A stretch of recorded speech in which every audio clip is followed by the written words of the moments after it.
Shaw. I would say good morning, but that'd be awkward. I don't know why that'd be awkward. It wouldn't be wouldn't need. Hey, the Lapis Whale, hello. Good morning. How we doing? Huzzah. Going to some brawly? I don't know why I'm obsessed with running this green one. We might be building a new brawl deck today. I do want to build an Arabella, but same time I don't want to. How you doing, Lapis? Aww.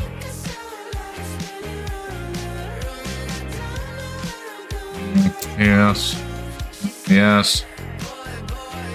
Yeah. We'll run it. 1 and then to the 2. Doing good? Hell yeah. Good to hear. That's good to hear. Excited for MagicCon.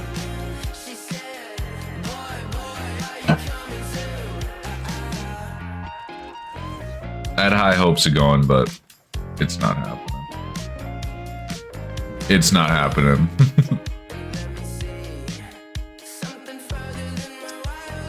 Do I attack to try and get? No.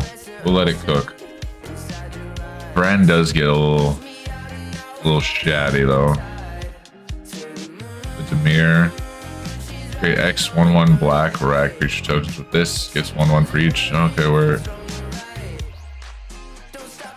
Oh. Okay. Oh, I know, I'm kidding. I'm way too broke as well. Roll 1. Dude, let's just get more creatures though. Boy, what's on bro? Should probably change this. There we go. Oh. Not that one. Oh shit, my bad. No attacks. Yeah, overall it'd probably cost like, I'd say $1,500 to go. $1,500 to go to MagicCon on the low end. Between ticket, lodging, food, and all that. Airfare. The Void Wing Hybrid. Phyrexian Bat.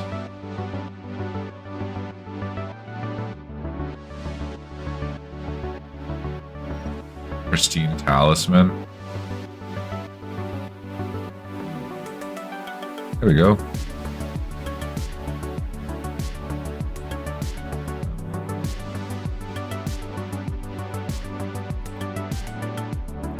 No attacks. It is amazing though that we've gotten this many things out on 2 mana. Resolve. Need something to get rid of that.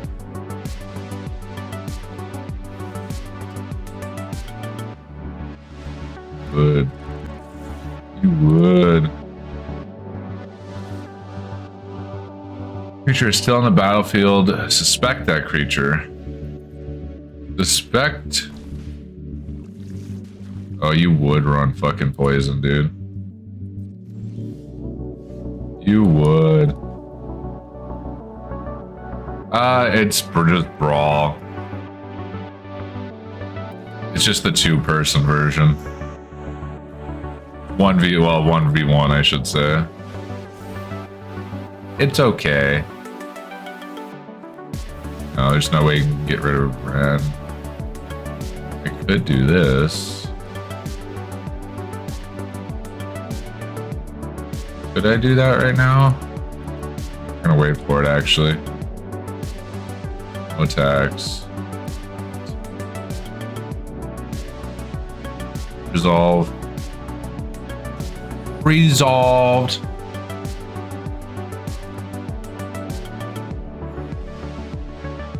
Oh, shit. Now we really got to get rid of the roaming throne. Of course you pick rat. This is what not getting enough mana does to you.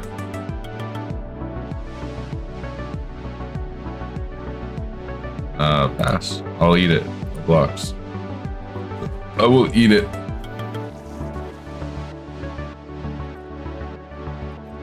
Yeah, but thank God nothing died, am I right? Oh, baby.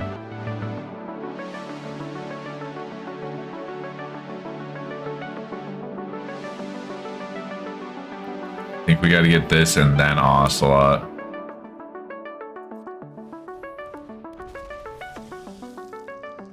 Yeah. Oh, just the backside. I was gonna say. That's why we don't want things to die. Not yet, at least. Not yet. And we want them to be tokens. Okay. You.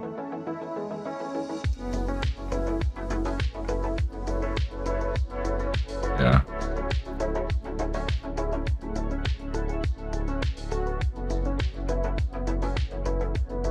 Then if you control a rat, surveil too. Rat decks aren't too, I don't know. I had an idea of building a rat deck. Mono black rat deck, but I tore it apart. Got about halfway through it and I was like, nah. Yeah. Oh, I'm not gonna suspect you. I'll eat the hits. I'll take it all. I shall take it all. You in there? Nice.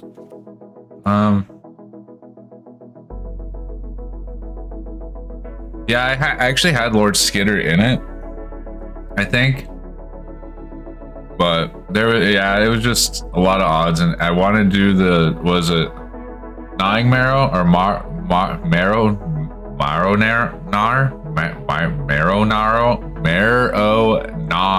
Jesus Christ, that was a...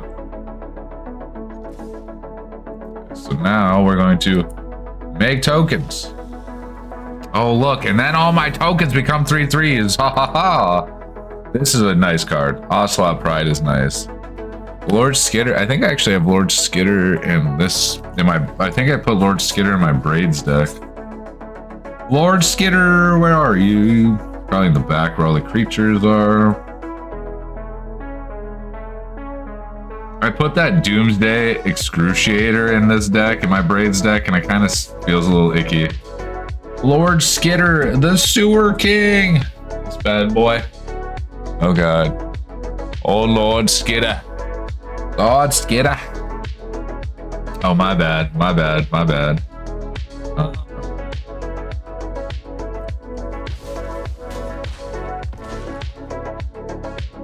Don't you know? Could I do this right now? I guess I could. Watch as the big old rat. We're gonna do this.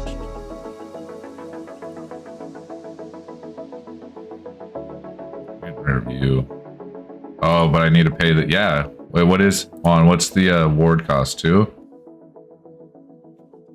Shit, no, I won't be able to pay.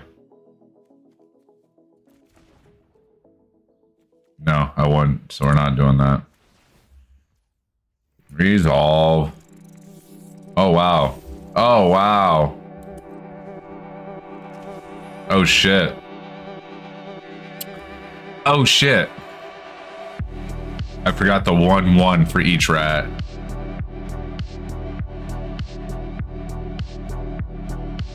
Eru Monix is good too. I don't think I've seen that card before. I haven't sleeved up my Braids deck or my Marina Vendrell deck, the enchantment rooms. I want to get more enchantments. Dude. Yeah, no, we're dead. We're cooked.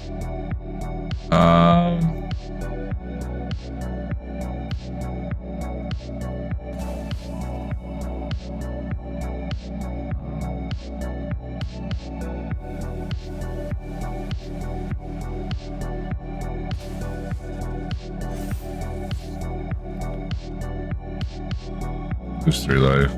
Lose 3 life. Lose 3 life.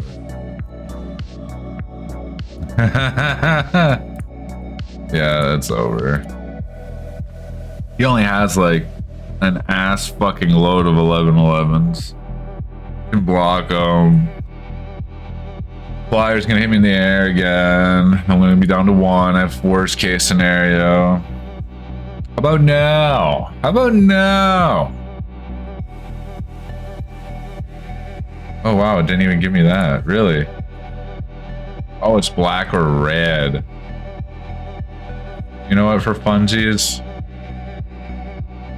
Oh yeah, it was this deck I was trying to build.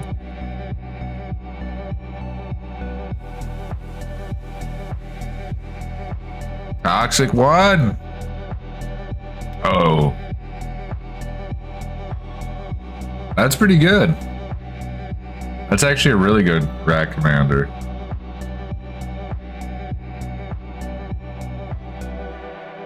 I don't know why I thought it was the rat with ninjutsu, but that's not it.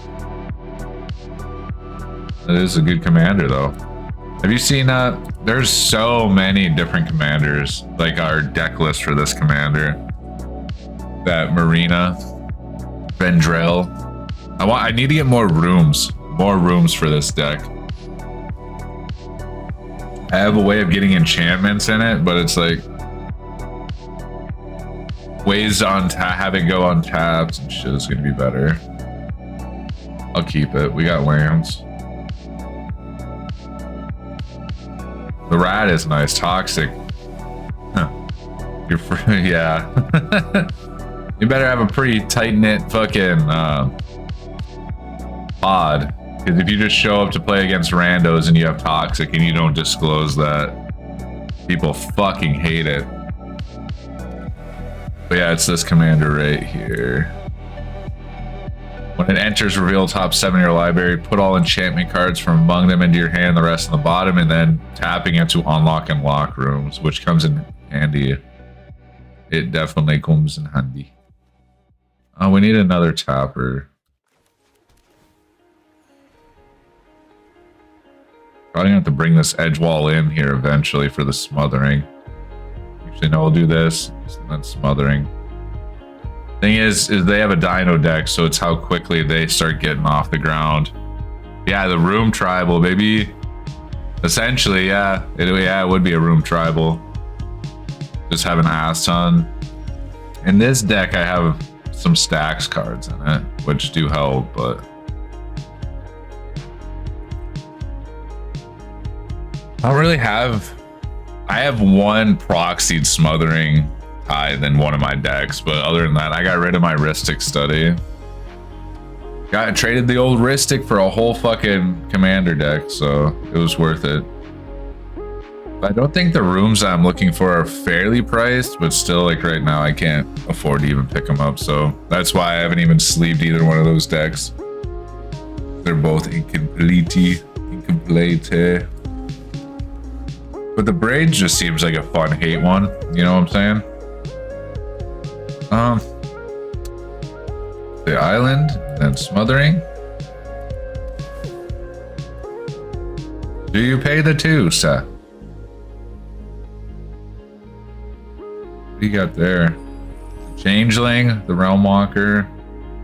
You may cast creature spells from a chosen type from the top of your library. Ooh. Man, that's a pretty good changeling. You bitch! You bitch with your Cavern of Souls! Oh my god. Not gonna lie. We might have a problem.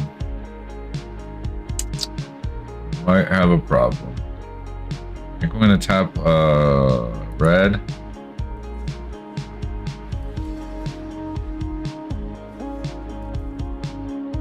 And I'm going to... Should I blast that thing away? I already got a treasure. The ward 2 though.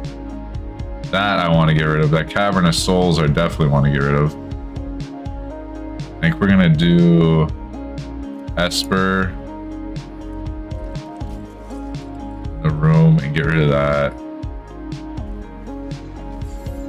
That thing right there.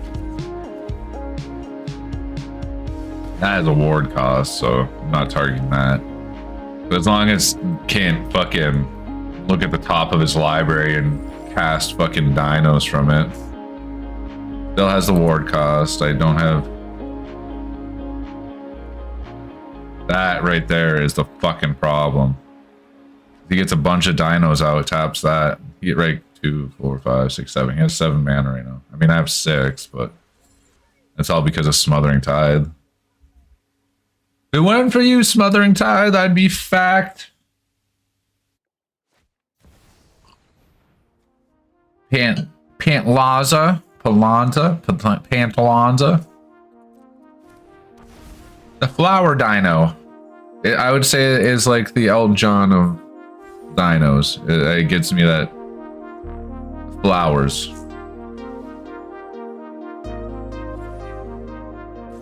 Resolve.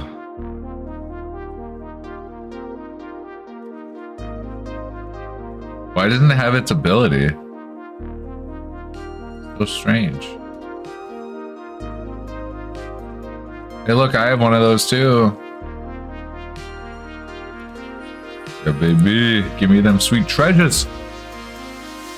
Oh, Bristly's coming into play. Yeah, I still don't have enough for it. Yeah, you would. You fucking would. All right. Okay.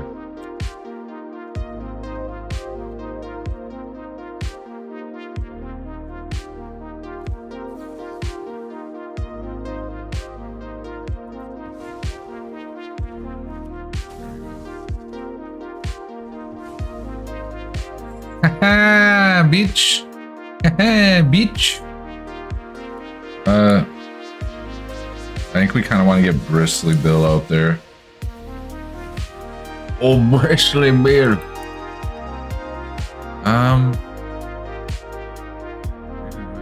We're gonna get a black. Gotta pay 2 now. 2. No attacks. End turn. All your lands come in untapped. I do love the Spelunking. I actually have Spelunking in this deck, my actual one I run. Probably get that unlocked. Not really necessity. That one Grievous Wound or whatever, that's a good one where it cuts it, where if they take any damage, they lose half their life rounded up. Oh, look at this guy.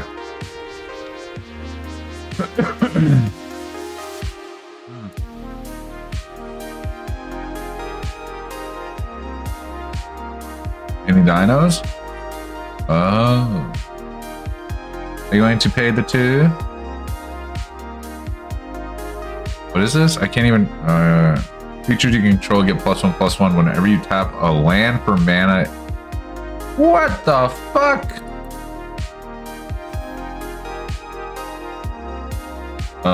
Say what?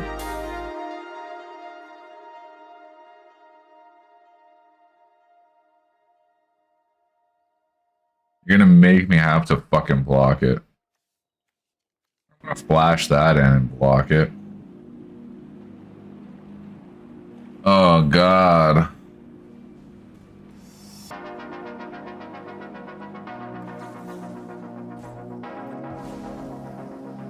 I have to. Anything but a fucking land. Oh, it's when it attacks, not when it enters. It's not an ETB, guys. It's an ATB.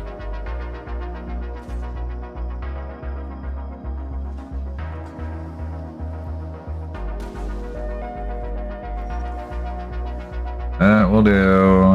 Oh.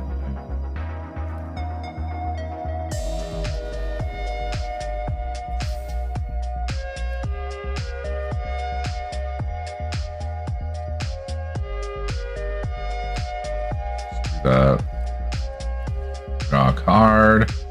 These motherfucking lands, bro. Fine. Oh yeah, there we go. Destiny Spinner, turn 33. Ooh.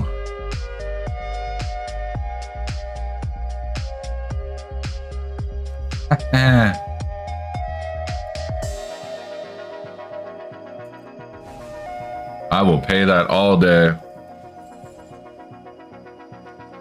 Then you gotta sacrifice your fucking yeah. You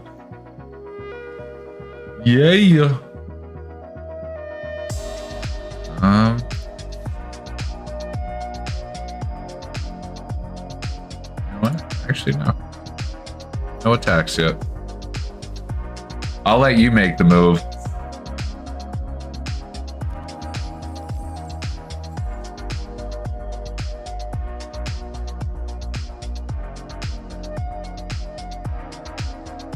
Lands are not helping us that much. We need them sweet enchantments. Need to bounce this back. Or flash it. Or blink it. One of the two. Not flash, blink. Phase. That's what I was thinking of. Not flash. I don't even think phase is the right word. Blink. Uh-oh.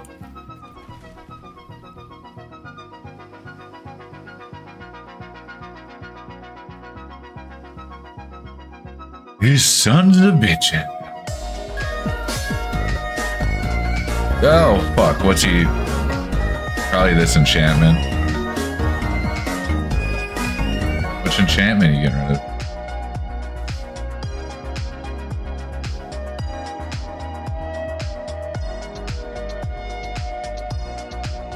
Do that one. Fine. I'm fucking dead, bro. All right.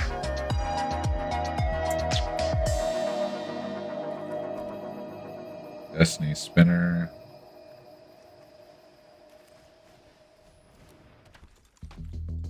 I don't have any. Oh, wait, no, I do. Is that to the.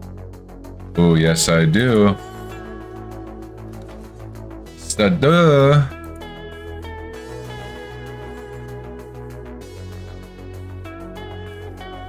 Okay, get those things.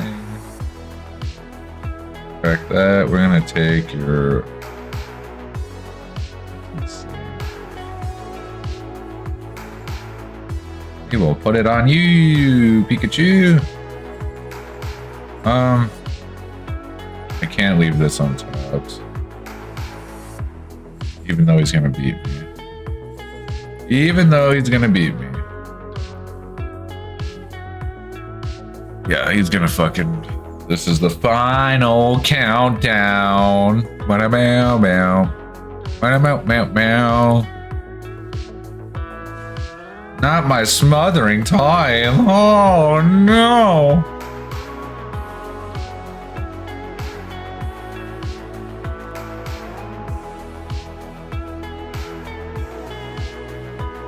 Oh. Oh, everyone? If it's...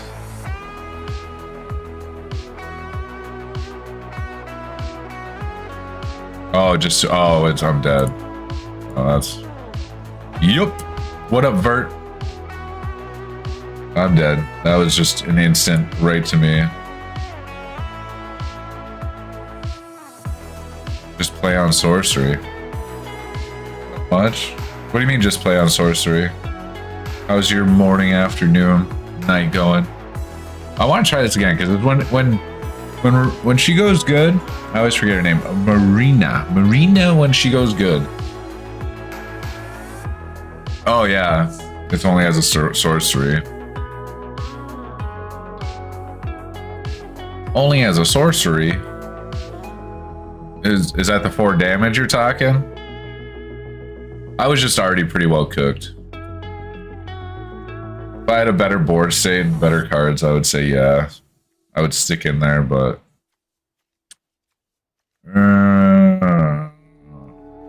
I do like the roaming throne, but... Everything else, I'm not... Like the box, nothing. Legendary, let's do free. Yeah. Yeah. We get that out early as long as he doesn't eat it. Anything that goes into the graveyard will just... I really don't like these lands either. A lot of black, blue. Gotta keep it. Can't go anything less than... Don't want to mulligan down to 6. I'm gonna keep that one just in case we get a grievous wound. Grievous wound. Surveil lanes are great. Oh yeah, they are, but one of the best. I just want to get that one in there off the bat, just because I don't have any. Because I don't have any soldiers in hand. So first it'll be untapped, and I'm gonna inevitably have to bounce something back into my hand, which is probably gonna be this land. Probably. Actually, fuck that. I'm gonna do this and lay that. Yeah, we're gonna do that. Deals 1 damage. I'm gonna throw that out there. Bounce this back. Yeah, now we got a 2/3 flyer. This is nice to do with certain ETB effects. Low costing ETB effects.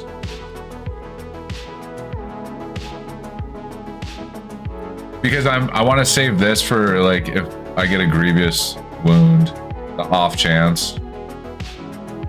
The off chance, it probably would have been better to do the surveil land, but I guess that's me just banking on one card instead of just seeing what's next. It would have been better to do a surveil land.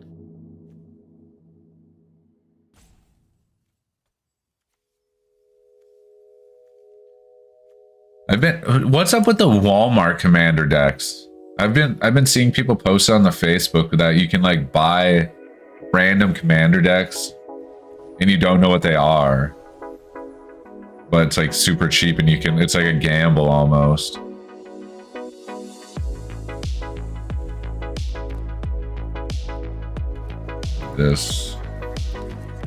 Get this room out.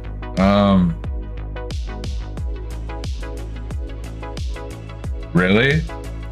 What are they mainly? Is it just usually just fucking trash?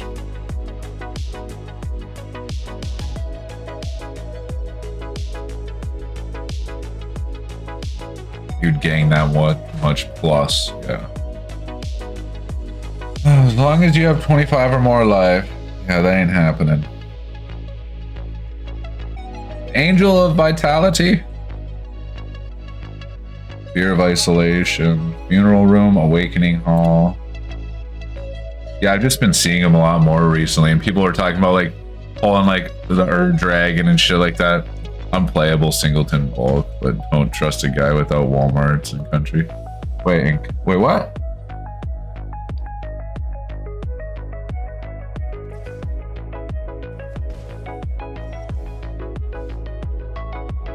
You don't have wait, you don't have a Walmart in your country?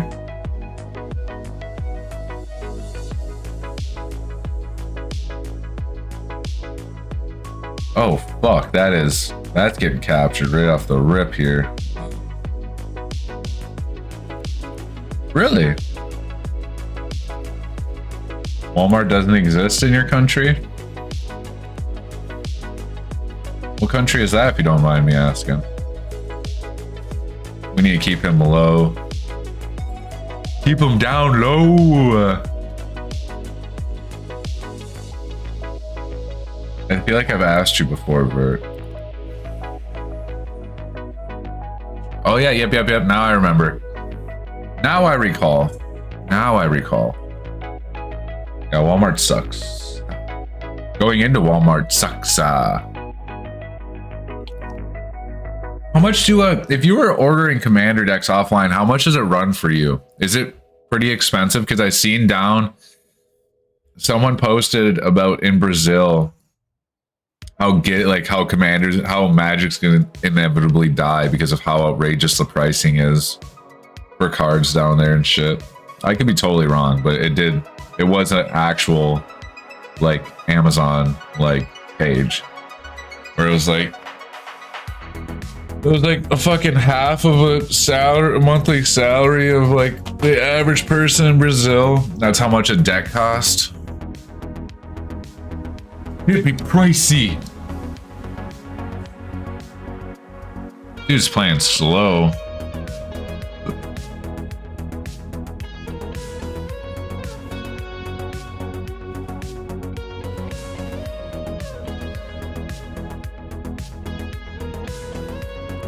I mean, that seems about average. I don't know why it'd be so expensive in old, no, we're gonna get this glimmer out. The light-hearted glimmer. That way when we go to attack, oh, actually, no, I'm not going to attack. Cancel attack. What happens? Oh. No.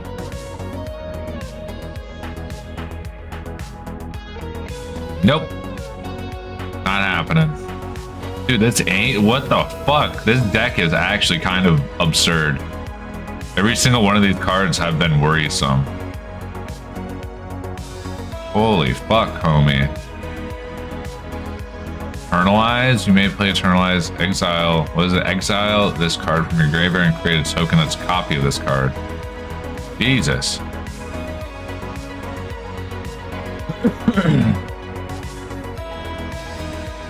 Ret.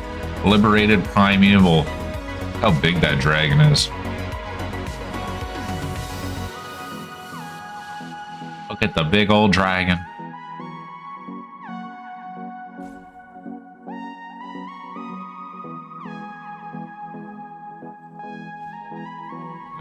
You would. You would.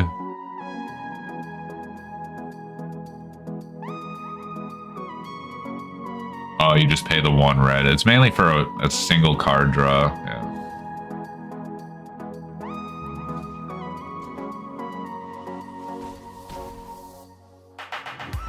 That's fine. Fire breathing. Yeah. This, the Dragon Mantle? Yeah, it's just the pay that to get a +1/+0. Fuck.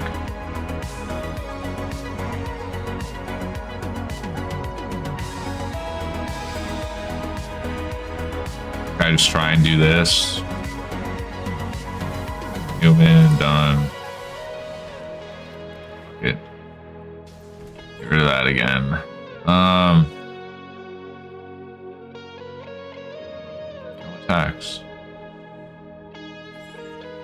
I'm not liking that everything is in the air. You can hit me for 12, right? 10 for sure. 11 with the +1.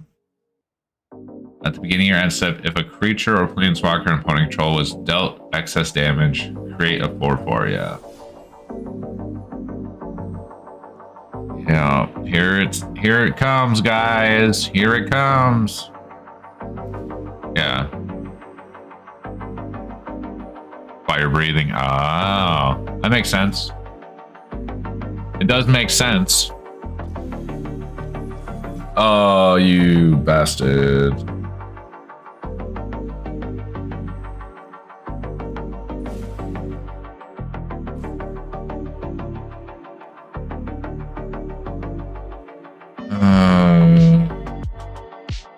Fuck. He declined, yeah. He didn't want to pay the 2. For some reason, he's gonna pay the 1. 1, so he gets an extra 1.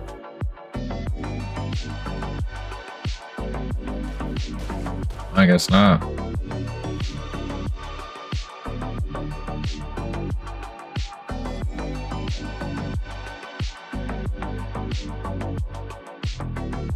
Okay, buddy. Okay, buddy. Really, I don't... Oh, God, this is embarrassing. This is really embarrassing. What color am I missing? Oh, fucking red. No? Oh. What? Green. Red. White. Black. Blue. Yeah, what the fuck? Oh, it's because I just added this. Oh, I named it human for when this doubles. I'll either go glimmer or horror or human most times than not. The horror would be for what's that new one? 2 green and 3 generic for what the fuck is it called? It's basically whenever you attack or ETBs, it creates a token that's a land called everywhere. Yeah, the red enters tabs, yeah. Because I did add more than 2. This guy is probably gonna beat me. I can block one of its things. Gonna gain health. I don't know.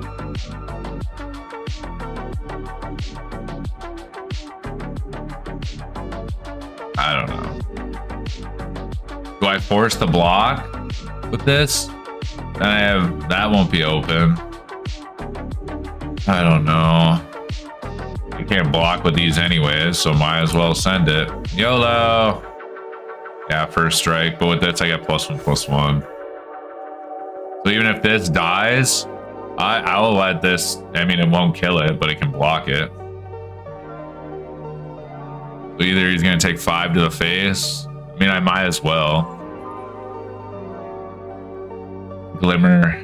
The glimmer gives it the +1/+1, which helps. There's no sense in just keeping him on the defensive when they can't defend against it, so keep him on his toes. Am I right? Am I right, chat?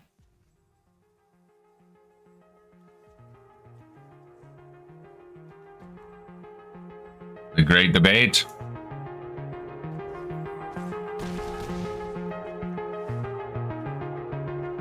At most, I can let, if it gives excess, he'll get a 4/4 red dragon.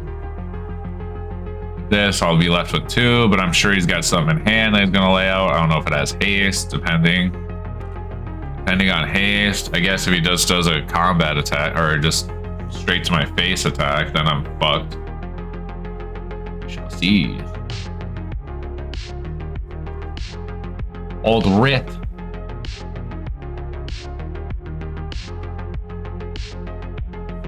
Boonbringer. Yeah. The old Eternalize. Copy of it. No haste. These. Oh, there it is. What is it? What does a whelp do? Yeah. Here we go.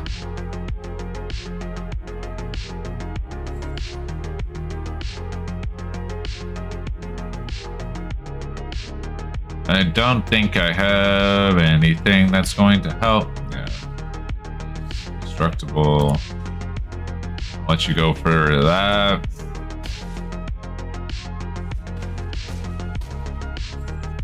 Two. Gain 3. This is return all creatures from the graveyard to the battlefield. Here we go. Triggers twice. Yes, baby, yes. Not the best. Not the best. Yeah, I'm hoping. So what we have to do here.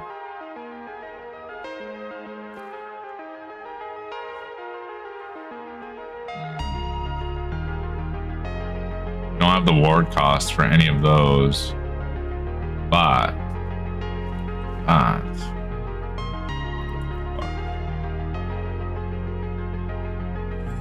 15 with block, okay. Then I will just do this. Well, even with that, it don't matter. Is there anything I can do other than that? No. I'm just gonna do this. There you go, sacrifice 1. I'm sure he'll sacrifice that. Other angel. He'd be a fool to get rid of one of the dragons. Oh my god, he is a fool.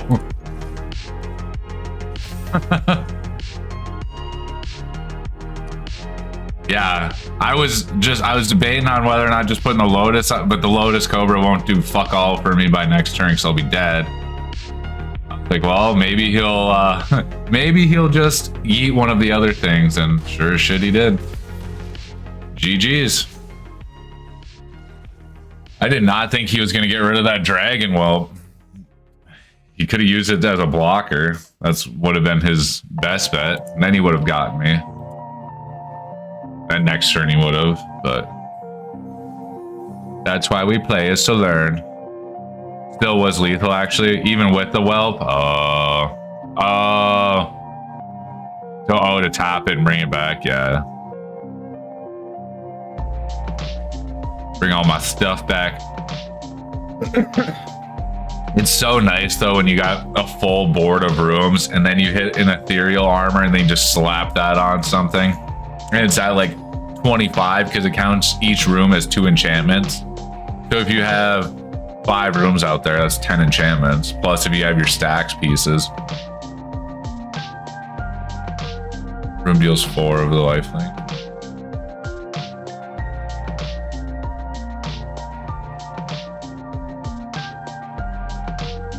Oh.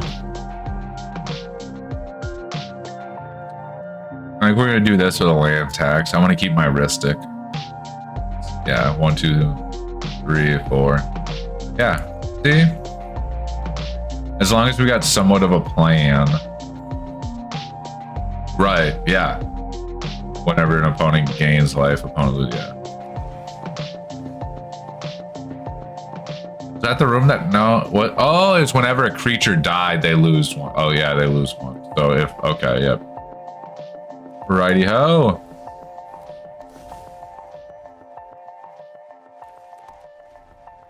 We have no blue. Oh wait, yeah we do. What am I smoking? What am I smoking on, kids? Plus if we, oh you fuck, I know what you're doing. I know what you're doing. I'm pretty sure there is a combo with this. We're gonna get Ristic.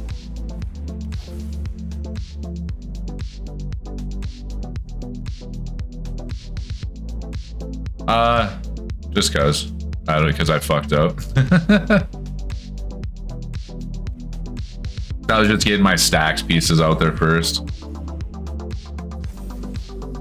Which probably did burn me. Oh, look at that. They got rooms too.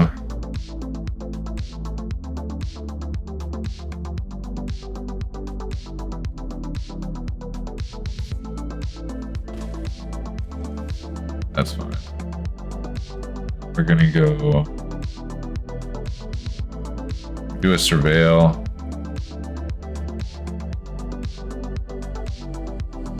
Ley lines are used. I don't know. I only like ley lines when they're in my opening hand. Do that. No, because that doesn't add to. Good. Get say blocker.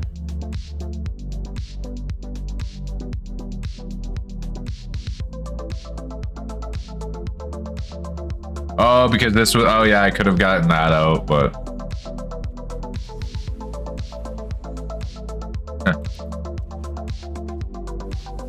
Why would you destroy my Ristic study? Fine. Huh?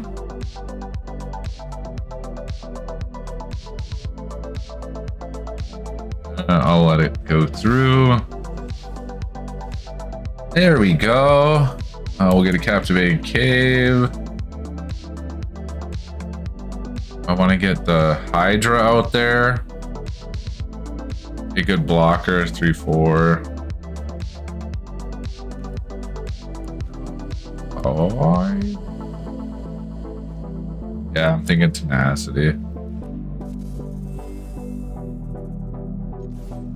We can surveil.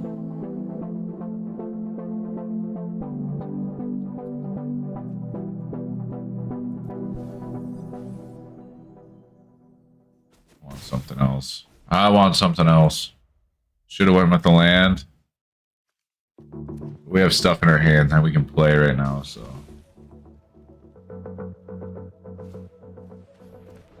Well. These life gaining ones are kind of fucking outrageous. Like anytime a creature enters, gain 1 life. I'll kill you with that, yeah. Just remember that.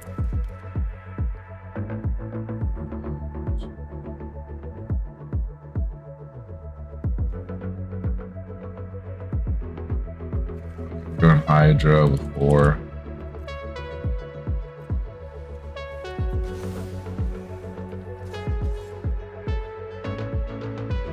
Actually, we're in a full swing.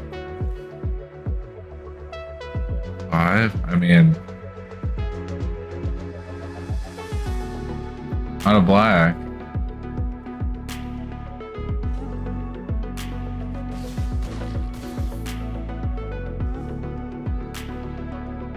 That's fine. See how it goes.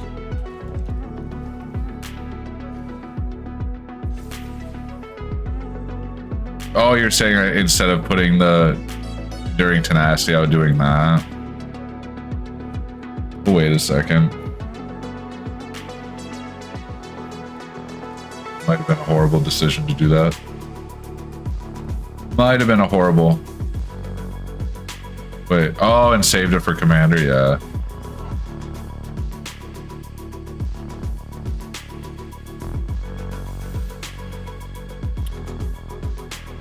How did I know this was gonna happen? How did I know this was gonna happen?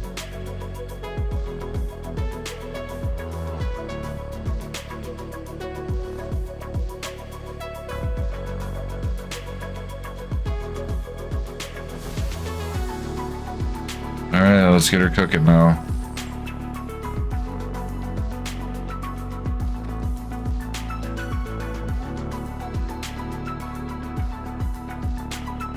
Yeah, that's what I'm looking for.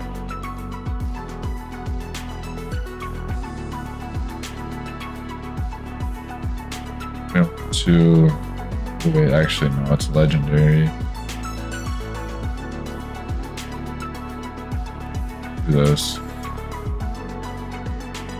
Auto pay.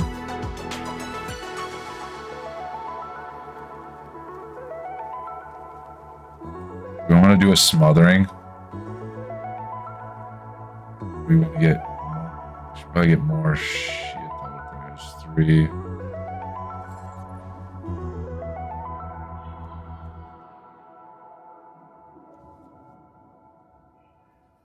Oh my god.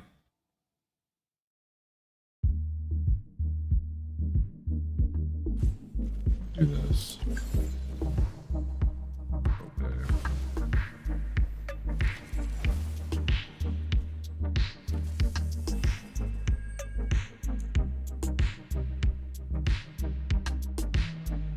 People often ask me, they say Titty Boy Velcro'd. Titty Boy LaCroix! How you doing, Metal? Morning, my good sir. How you doing? What? I was watching a video. Yeah, never mind. We're not gonna go in that route. We're not going that route. I think we're cooked. To be honest. Heavily cooked. How much time do we have left? 11 minutes? Okay. 11 minutes till we got to run an ad. Yes. You...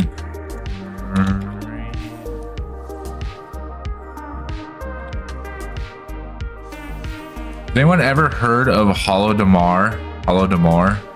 I just heard about it last night. Holodomor? That's more of a question. Vert, do you know what Holodomor is?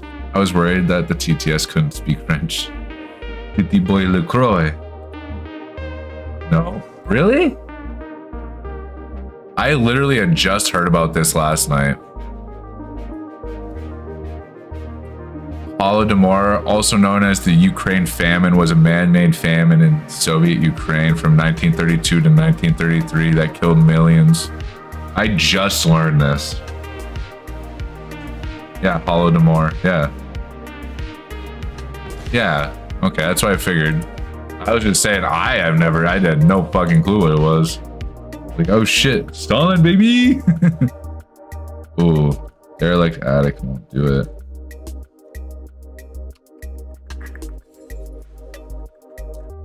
I need a life gain. I need a life gain. Where do I get a life gain? I don't know. Oh, do I lay a schmuttering?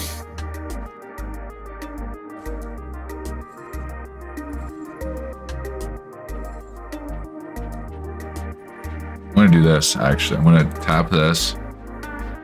Unlock that. Do this. 1, 2, 3, 4, 5, 6. We'll go 6.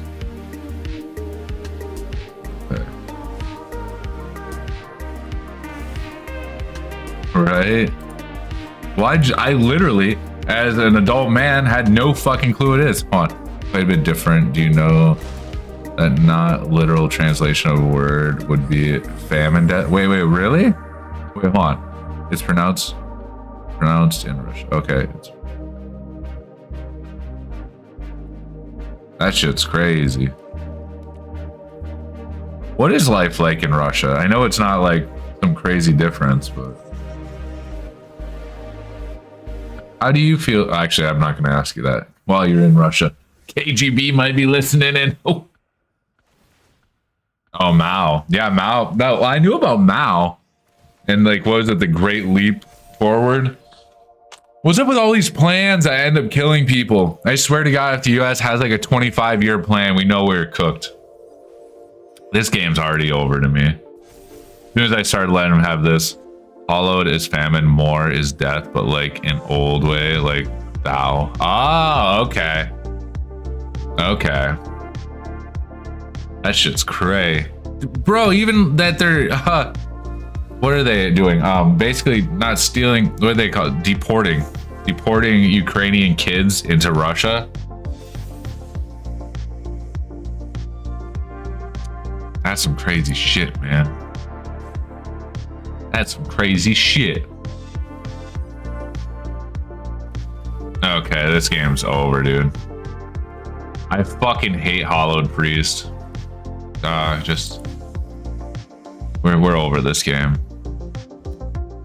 The thing about that I've realized too is with the Marina Enchantment deck, stealing an opinion of international judges. Yeah, that is, yeah. Well, that's what the big thing is.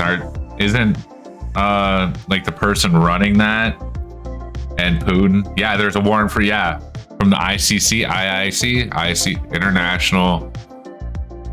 It's some ICC or something like that. Yeah, Lvova Belova, or Lvova Belova. Yeah, I was literally watching a video about it. Should we do a little history lesson? Should we do a little video watch, guys, or is no one down with that? It's actually quite good, and it's not like strictly educational. I just watch it because I usually just watch the person. They've been doing like more like just historic videos, like on different parts of history, and I just went, what? How the fuck did we not? We literally, I don't remember learning about it at all in school. At all. Like, at all. Well, they didn't even know it really happened until the 80s. That's the crazier part. Motherfuckers didn't even know it was happening until the 80s. Weed, bro. It gets you. I'm actually kind of down with watching it again. Well, as a Russian native watching cats happily live. Ski live. What's that? We're gonna have to check it out here. We're gonna have to go on the hunt. Have to go on the hunt.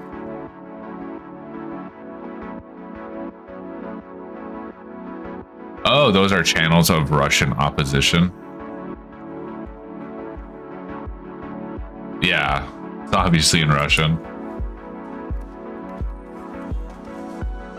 No, it was just one of them things where like you figured you would have learned it in school, or at least have heard about it, but like Even with like the taking of Ukrainian children and shit like that, you would have thought I would have heard more, but I guess when your main aspect is I don't watch the news, but then it's like they don't even talk about that in the news really.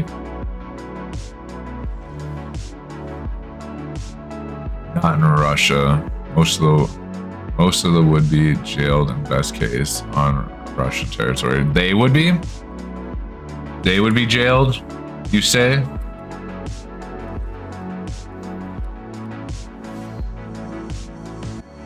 Can't have that propaganda machine.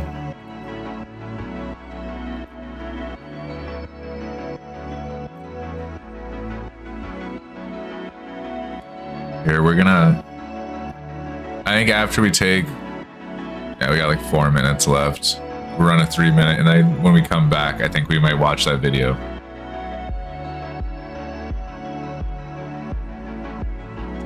It's not too shabby. Not too shabby.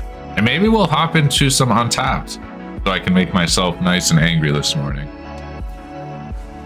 Oh, not Kutsu. Not my Kutsu. My beautiful Kutsu.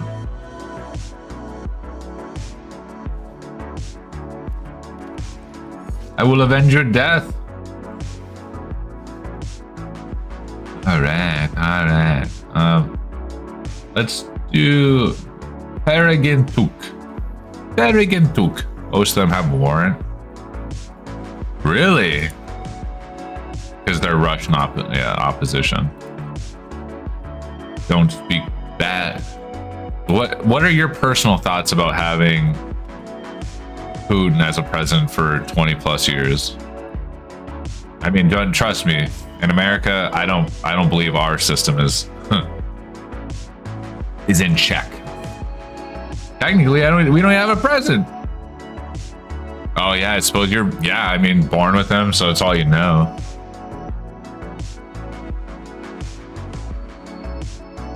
I guess that's like someone asking, what are your opinions on... No, it's not. I was about to say, what are your opinions on Joe Biden? But no, Putin and Biden are not even in the same realm.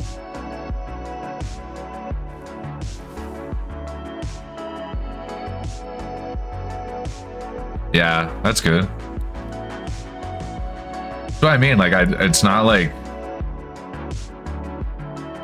I feel like in our, like, some people's eyes in like Russia and like every other country but America, everyone's doing bad and poor. It's like, no. What's your opinion on Adolf in Nazi Germany? I mean, wasn't wrong. No, I'm kidding. It was horrible. It's hard for us to know about Putin as a president because all U.S. media pretty much only reports bad stuff about him. Yeah, I have said it. He is a stronger president than Joe Biden. Like, overall, as like, just his overall demeanor is stronger. Like, he has more cadence.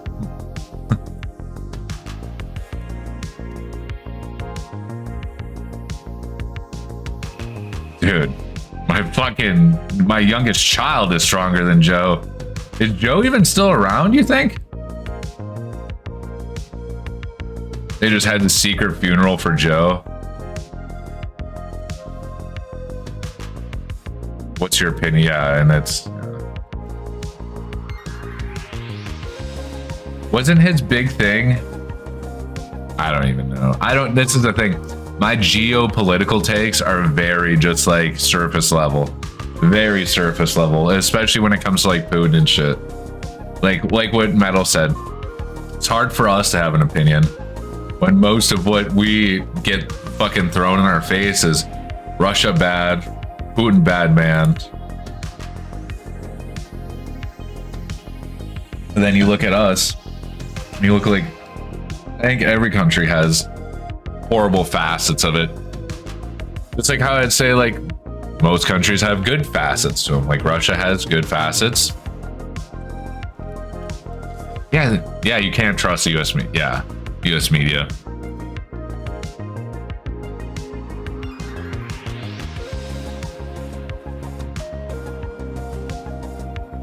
Which is really government cooperative. Really?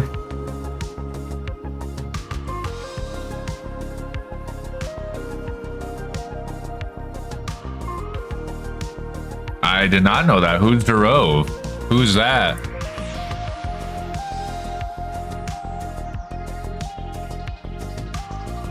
Oh, the entrepreneur? Whoa. Russian business executive and entrepreneur serving as chief executive officer of Telegram? Oh shit. Telegram is full of scams though, but honestly, it's good for people who have like countries that are like monitoring a lot of their shit.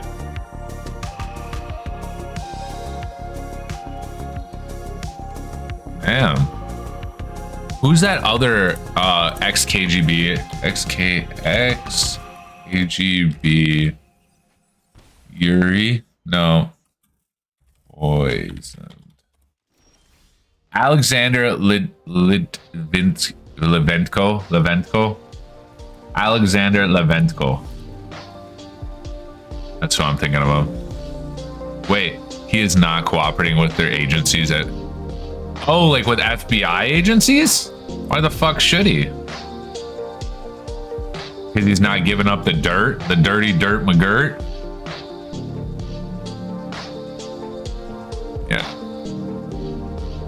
But that's like the only story I've heard the most about was Alexander Levenko, who was like ex-KGB, yeah. He was killed in 2006 to polonium-210. That's what it is, polonium-210.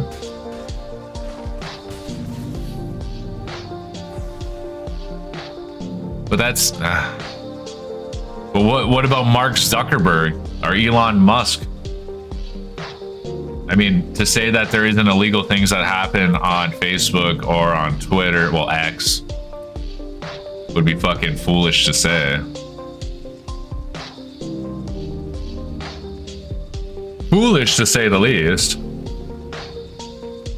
I am like half-ass paying attention to this game. Like, no ass paying attention. Bump, bump, bump, bump.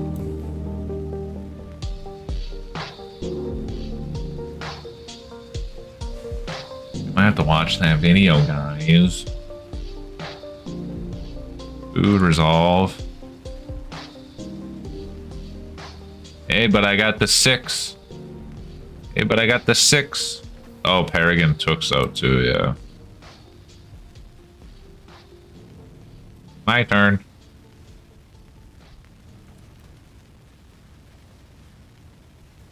Let's do creatures. Oh yeah, baby. Oh yeah, baby.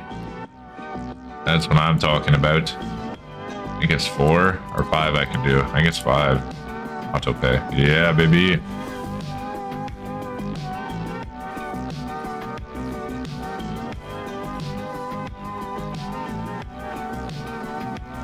Here we go.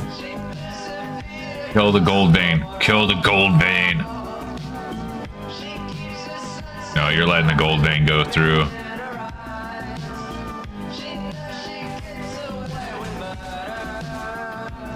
No. It's definitely hard. But I almost got scammed on Telegram once. Someone's like, you want a prize? Reach me, download Telegram and message me your information. I was like, what? No. I didn't even know what Telegram was at the time.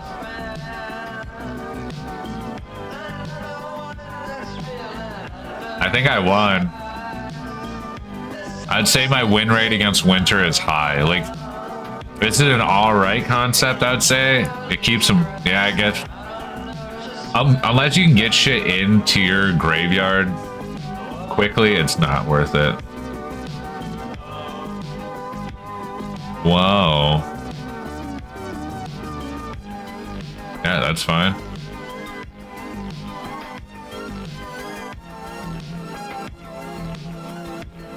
You're gonna do thrashing.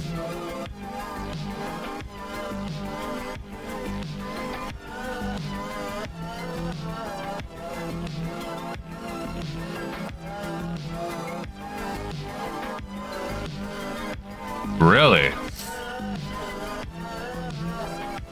I mean,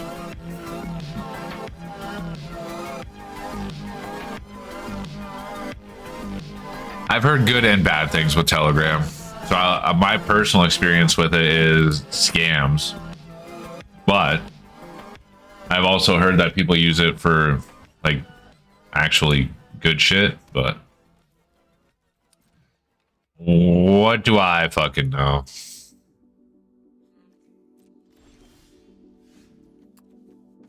Like that. There we go. Right? Like AI.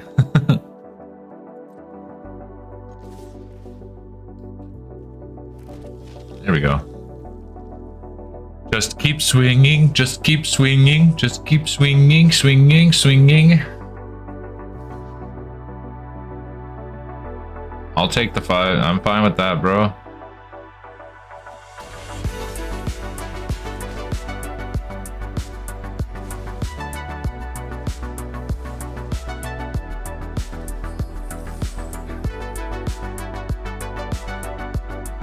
And it's just like anything like that. It's going to be used. It's going to, both ends of the spectrum are going to be used. It's going to be used for good, but it's also going to be used for really bad shit. That's like, look at Instagram. They sell drugs on Instagram. You don't see anyone going after fucking Mark over that. I'm pretty sure Zuckerberg owns that too. Wow. Oh, weird. Oh, strange. Rule locket. Yeah. Yeah, like he owns that, so why don't people go after him for that? So it's the FBI going after him then? Okay. 40-1, baby! Alright. Oh, it's black or red spells. Damn it, why am I playing a fucking green and white deck? Yeah, that's... Well, we're almost there. Here, we're gonna take 3-minute break. We shall return. No, no, no, no, no, no, no, no, no, no, no, no.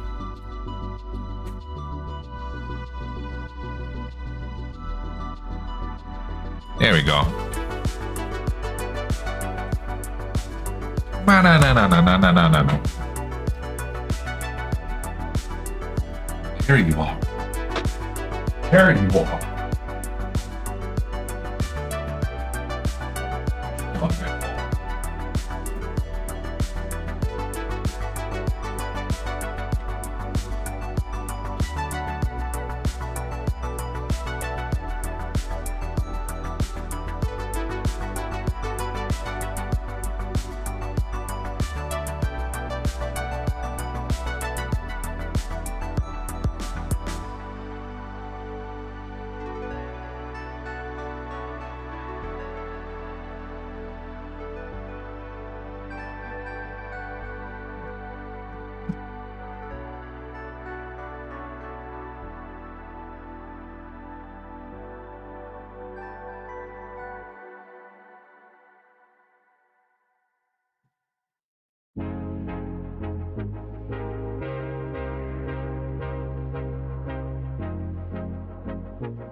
Rah, rah, Rasputin.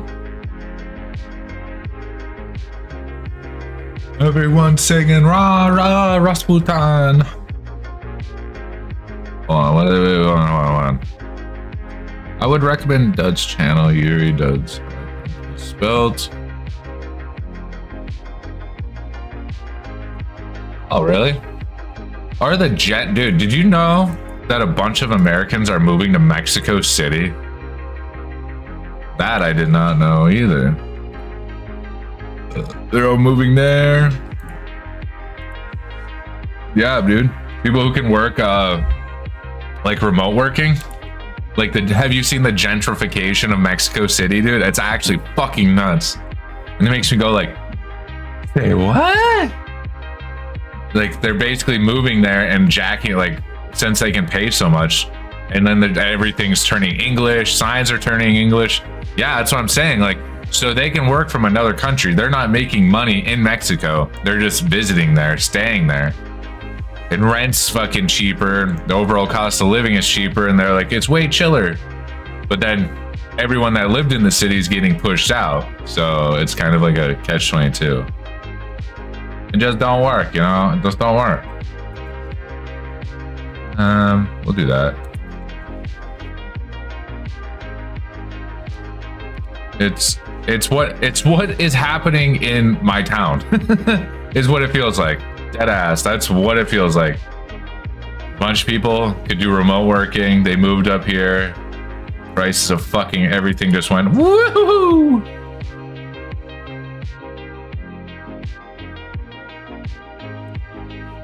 Look, it's a little homunculus.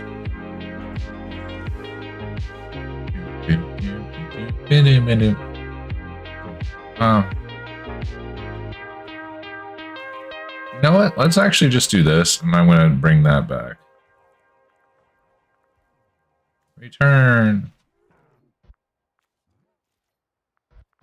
Oh yeah, I bounced something back into my hand. Fuck.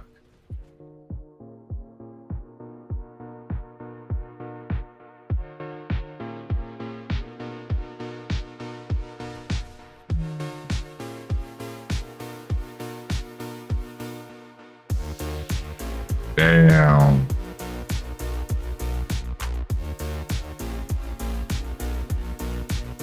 Damn. Damn. That wasn't smart. Wait till I could actually fucking play something, but that's alright.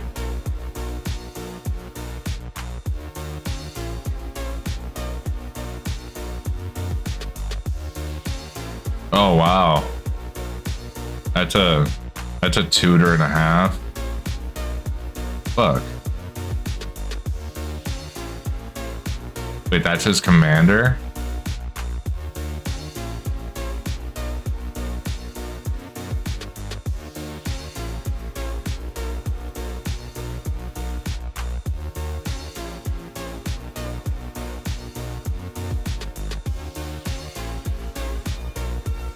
What? Really?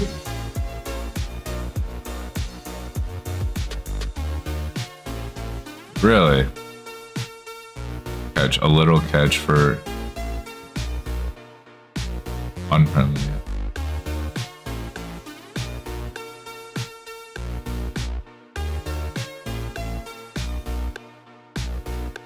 Jesus. There we go. Mothering Tide that's out there now. Can't cast permanent spells. What the fuck?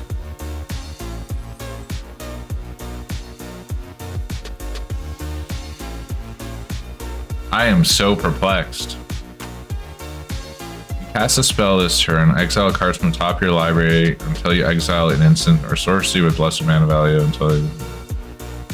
So he's just casting instants. Lots of instances and sorceries, I'm assuming. I've never played against this commander. Unfriendly countries list.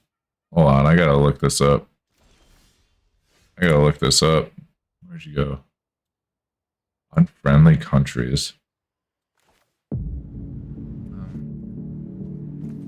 this.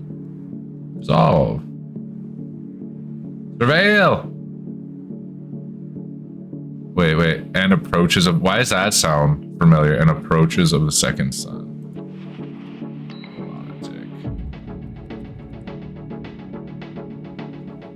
That's going away.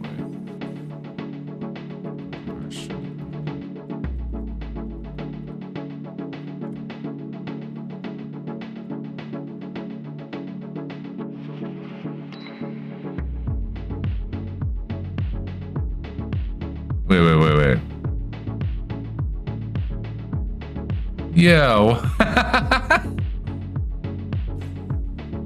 Wait. Hold on a second. No. Say what? Why are we unfriendly?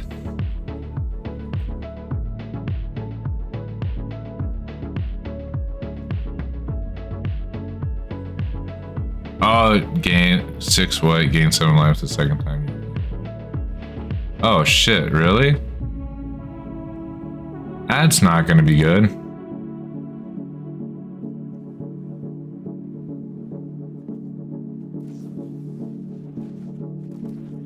Yeah, you would. Figured I'm playing against it.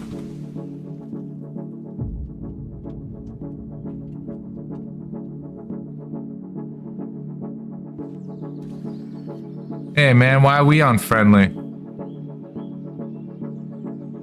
Czech and United States are added. Wait. The Czech Republic and the United States were added in May 2021, while the rest of the countries on the list were added from March 2022 onward.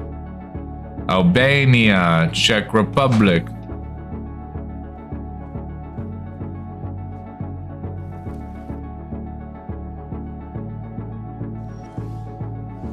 Yeah. Sometimes we like to meddle in things that we probably shouldn't meddle in, but it is what it is. Oh my god, dude, no, we're not fucking, we're not doing this. I'm not playing against a fucking spell slinger right now, or everything I do is just gonna get countered. You can eat a bag of shit. This is more interesting to me right now than fucking game. Oh, we gotta get rid of this.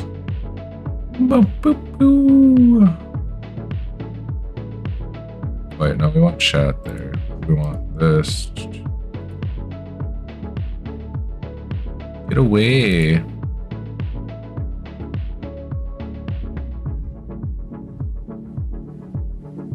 Oh, where are you? And I'm so sorry.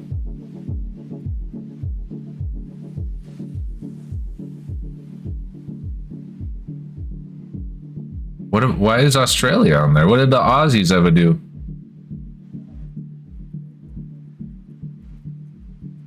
Poppy?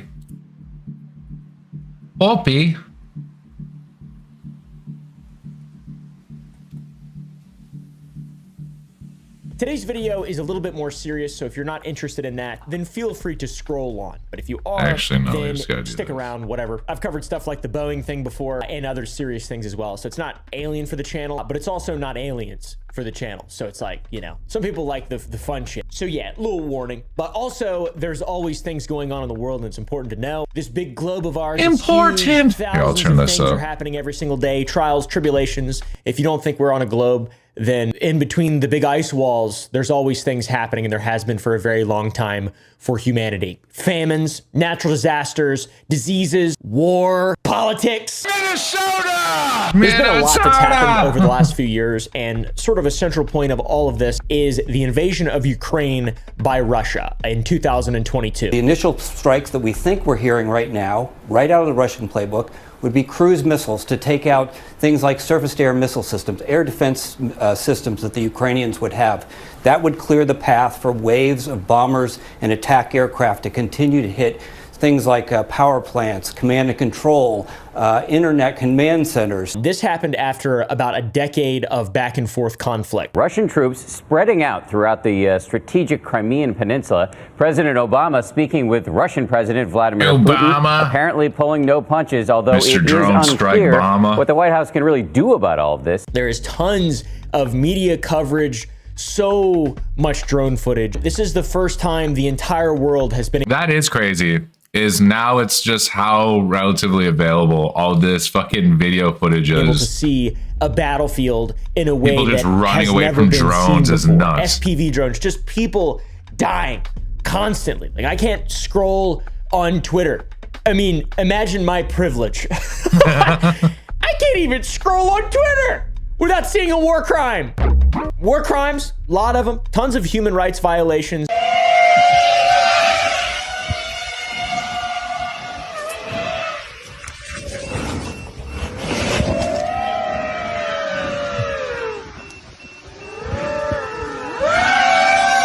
We're seeing the reality, though, which has caused there to be even more attention to the war. So it makes you wonder, what has gone on behind closed doors since the beginning of time with all this stuff? Now we have drones and body cams and live streaming and all this shit. No, that's not what I wanted. Something can happen in Ukraine and I see it on my feed in Texas an hour later. Anyways, I digress. A lot of you may think that this conflict began in the 2010s, but you'd be entirely wrong. It goes way back. A long... I wouldn't even actually want to watch this. I just realized right now I don't think I... Bunker... Wait, what? Bunker 530, baby? Is that in one of those...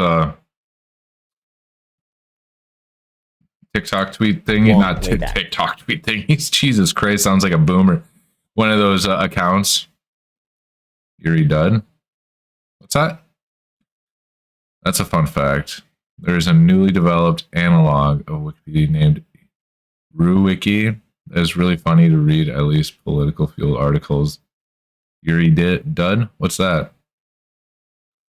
Oh, really? Have you ever heard of Joseph Stalin? Oh, geez, I've never been there. How about the Holodomor? How about that? Have you ever read the book Red Famine? There was widespread suffering. I've been to the website remains was led away or slaughtered. Even pets, including cats and dogs, were killed for food or killed and then confiscated. The suffering soon turned to dying, to the point where even being alive was reason for suspicion. If no one in a family had died, that meant the family had food, and they were harassed by local party activists for it. Oh, wow, this is like real Russian. Этот выпуск сделан благодаря вашим донатам. Большое спасибо. Oh, that's 2 hours. Holy wowzers. What's his most popular one? Russian Silicon Valley. Okay. 3 hours. Holy zinger. This dude has some long interviews. It's almost like the Vice of Russia. I mean, like, I feel like as far as we go, everyday life is like the same for the most part. Like, we live our lives the same as they're, just a little culturally different, but damn, 10 million? Yo, wait, hold on a second now. So back when the war kicked off, didn't YouTube stop monetizing Russian creators? I'm pretty sure this dude needs like a shorts channel. I'll watch his shorts, but I can't watch it. That's a long. I got things I gotta do today. Благодаря вашим донатам. He has quite liberal views. It did. But there's always a workaround. Oh, I guess just saying that you're not from there.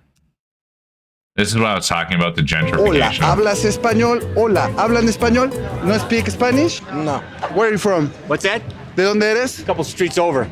You living here in Mexico? Yeah. I love Mexico. I don't like the United States. Okay. It's much calmer than New York. It's still very natural. That's fucked up that YouTube did that. A little bit of Mexican, like, always. Why would you punish the Russian people that aren't fucking like in the war? Oh, I will. I'll definitely check them out. I was just showing you guys this. In my family, but not by blood. But now I basically do internet marketing, remote work, things like that. The Mexican capital is now considered one of the top 5 cities in the world for remote workers. Nothing is stopping me from working remotely as long as I'm not earning wages here in Mexico. Yeah, what would you do if you had that opportunity? You know, I grew up in the States. My family's only been there for 1 or 2 generations also. So, you know, obviously I'm from there, but I feel more comfortable here, to be honest. This country is more chill. In Russia, everybody is on the rush. Everybody is running. Here, it's more chill. Okay, thanks, bro. Thank you very much. Nice to meet you. Now all I can say is these Mexicans can't be getting mad at Americans going to Mexico and not learning Spanish. Bro, that'd be the most irritating. I mean, okay, I will say I've came across a lot of Mexican people who did not learn English, and I've actually worked. No, fuck that. That, I mean, they can't be mad, but they do get mad. But like, I was about to say it's probably because there's less Americans going to Mexico than there is Mexicans coming to America, and there are, I'd say, nah. I get looked at like I'm stupid all the time for speaking English in America, right? So would that mean that Mexicans are gentrifying America? No, I'm just kidding. Nice to meet you too. The gentrification of aquí America. Josué para Channel 5, Canal 5 Latinoamérica. The gentrification in Ciudad de México is a big problem. ¿Qué opina de la gentrificación en México? Terrible, nos está disparando las rentas de una manera inalcanzable. Ya no vamos a poder pagar renta en la Roma. De 12,000 se fueron a 25,000 12,000 pesos to 2,500, well, 25,000 What do you pesos. think about the prices in this zone? The prices here, pretty like comparable to Seattle prices. Yeah, muy caro. Rent in Seattle is back. They'll explain what gentrification is. Back on the rise. Average rent still more than $2,100 a month for a 700 square foot apartment. You tasted some tacos? Sí. It's essentially when another culture moves into, yeah, they'll explain it better than Pica that. o no pica?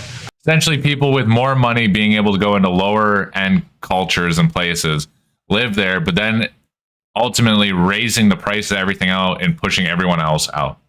It's kind of happening in my city, I would say. I would definitely say. En medio, sí. Okay. Sí. Habanero, sí. Gracias. Nice to meet you. Nice to meet you as well. Motherfuckers making like $100K much of our a year, previous coverage living in has focused Mexico. on issues along the U.S.-Mexico border, particularly surrounding undocumented migrants coming from developing nations in Latin America who've crossed our border illegally in search of economic opportunity in the States. Many Americans have complained that this mass influx of migrants is taking away job opportunities from working-class Americans, lowering the bottom line for coal miners and veterans, flooding the streets with crime and violence, and leading to a canine genocide of epic proportions. They're eating the dogs.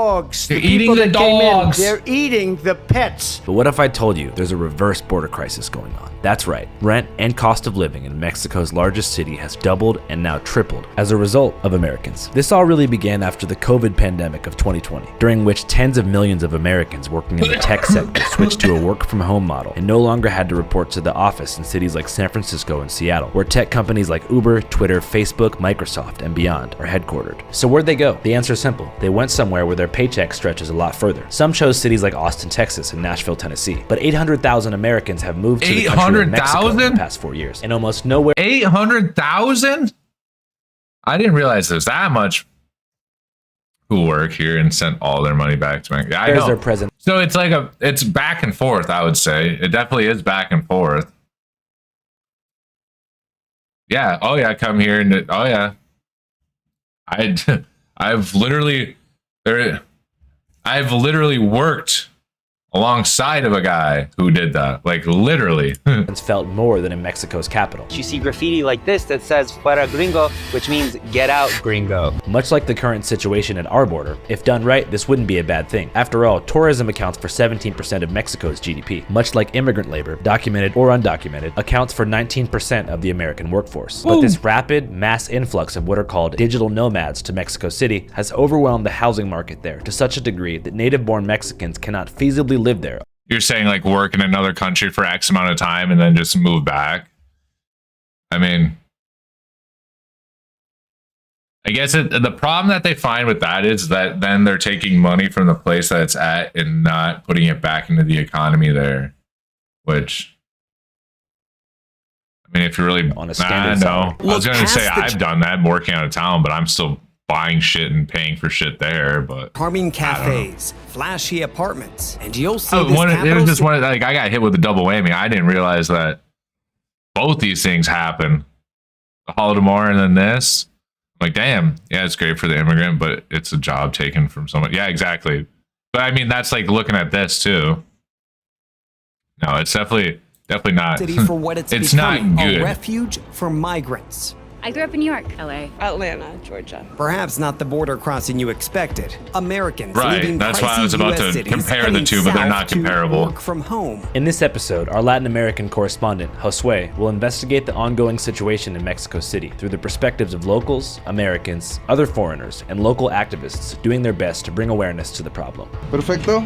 Ya estamos aquí con Fernando Bustos, quien es profesor de filosofía, entre otras cosas. Primero, antes que nada, me gustaría que en palabras más coloquiales me pudieras explicar lo que es la gentrificación para la gente que no está acostumbrada a este término.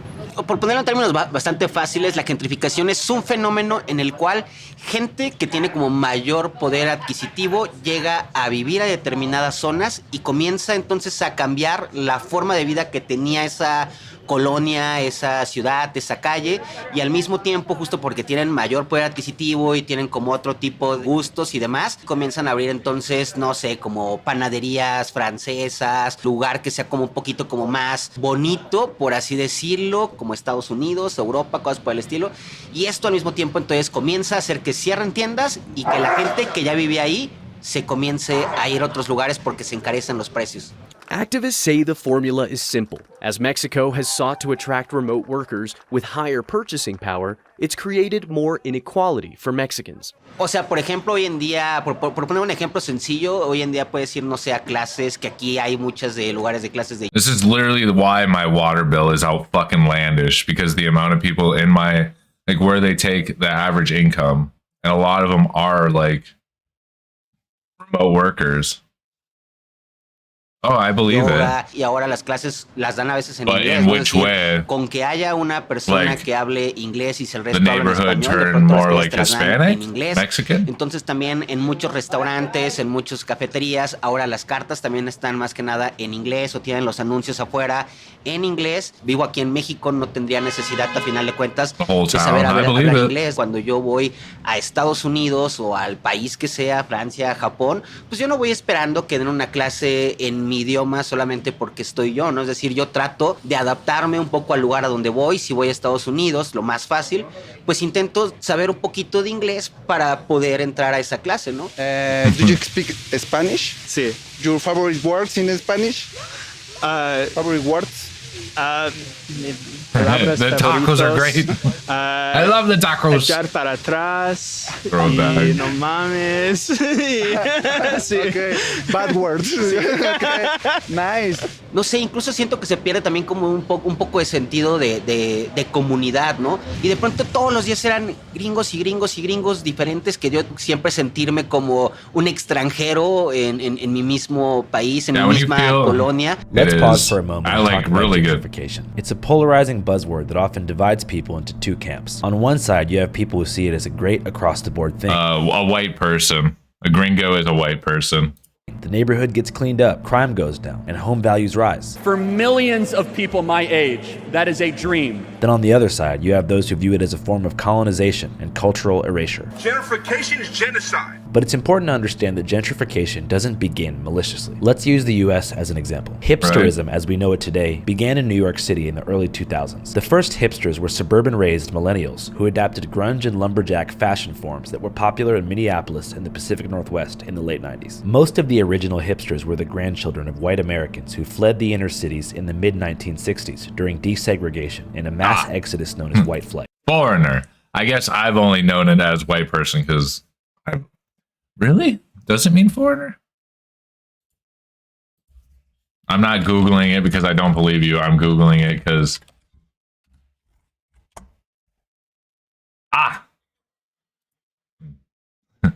I did not know. The construction of and now I know. all-white suburbs and Levittowns and the farmlands That's crazy. outside cities like Philadelphia was more than a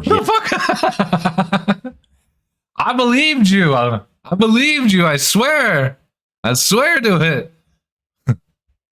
The more you know. I feel like in the last 2 days, I've just been getting fucking bombarded with like information. Settlement. It was essentially I just a got mass plugged in like, divestment of the cities, which resulted in a near total transferring of what Put me in, Swayze Morpheus. interviewee calls purchasing power away from the urban centers into these private redlined communities. This, in turn, created half a century of economic apartheid, in which you basically had two parallel societies, the cities and the suburbs, existing in complete isolation from each other. Throughout the 80s and 90s, cities like Philadelphia, Baltimore, and New York City spiraled into chaos and disrepair, while suburbia and sprawl became larger and larger, even connecting metro areas like Chicago and Milwaukee. But there was one problem that the architects of white flight didn't consider, which is the mass loss of what's called cultural capital that came as a result of isolation. The first generation born into a post-white flight reality were the boomers. It should come as no surprise that they loved it and appreciated it. After all, most of their parents were hard-scrabble World War II vets who grew up in a world with no suburbs, so a white picket fence in a big backyard was like a utopia. The children of the boomers, Gen Xers, kind of like the suburbs, but were showing some signs of angst. But the generation after them, the millennials, they envisioned a vibrant new life, a world beyond cul-de-sacs and strip malls. Put simply, they wanted to be around culture, eat interesting food, hear different languages, and just not be bored. And so a migration called reverse white flight began. It's generally acknowledged that the first hipster neighborhood in America was Williamsburg, Brooklyn, a historically Jewish, Black, and Dominican area where Vice moved their headquarters in 2001. The complete cycle of turning parts of the neighborhood, from diverse cultural corridors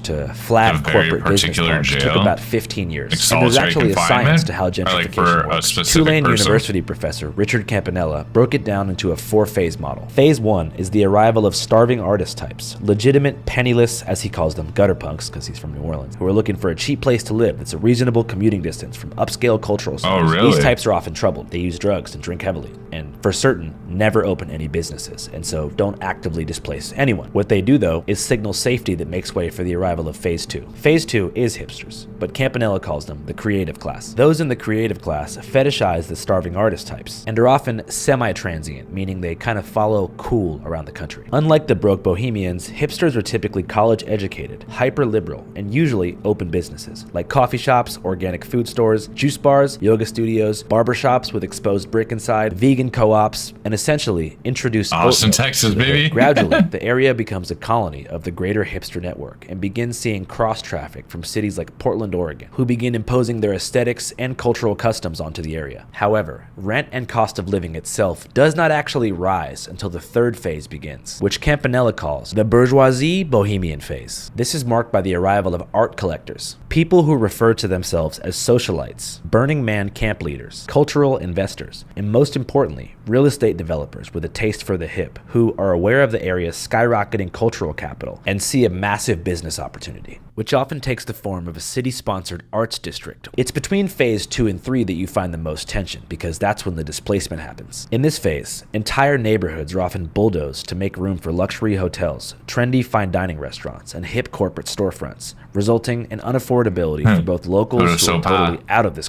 coolness matrix, and I would the definitely hipsters say and bohemians that made the area Tony cool and in the first Joe place. After the shiny new apartments are were built, the bohemian aspect of it, I would say. The landlord raises the It rent. just the happened fourth phase rapidly begins. because of COVID, I would say.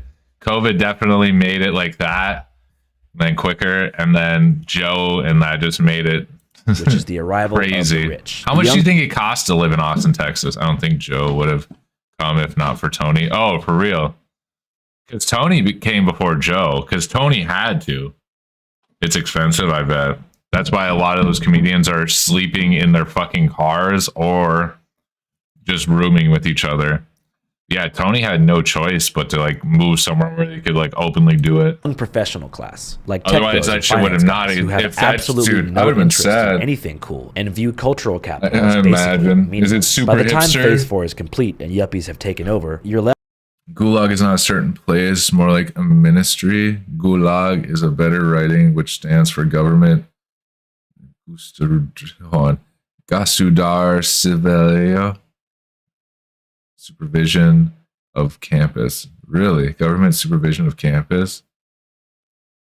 Even the suburbs, I imagine. Like even the surrounding suburbs. Oh, it's just like, it's not, when you go to Austin, it's not really like with Texas. A sterile, metallic ghost town full of empty apartments that basically nobody wants to live in. The developers who banked on the cool... I don't get how you say, how is it a ministry? That's what they call it? A gulag? Isn't it a work camp? They don't just call it a work camp? Dude, California, I would never want to live in California. And the cycle of gentrification has now restarted. Just want to live somewhere affordable, damn it. Spreading like a nuclear bomb in all directions, destroying everything in its wake. In New York, you could say the bomb was dropped in Williamsburg. The blast radius is currently incinerating Bushwick, Bed-Stuy, Ridgewood, and further out into the boroughs. In Mexico City, it's safe to say the G-bomb was dropped in a neighborhood called Roma Norte, a historic district just southwest of the center of town. I'm not sure if you know this, but Mexico City is unbelievably large in size and has a higher population than New York. So there was a ton of neighborhoods for transplants to choose from. But Roma Norte's primary cultural appeal was its food. It's been a hotspot for Mexican cuisine since the 1950s. What? Motherfucker. In the polar circle?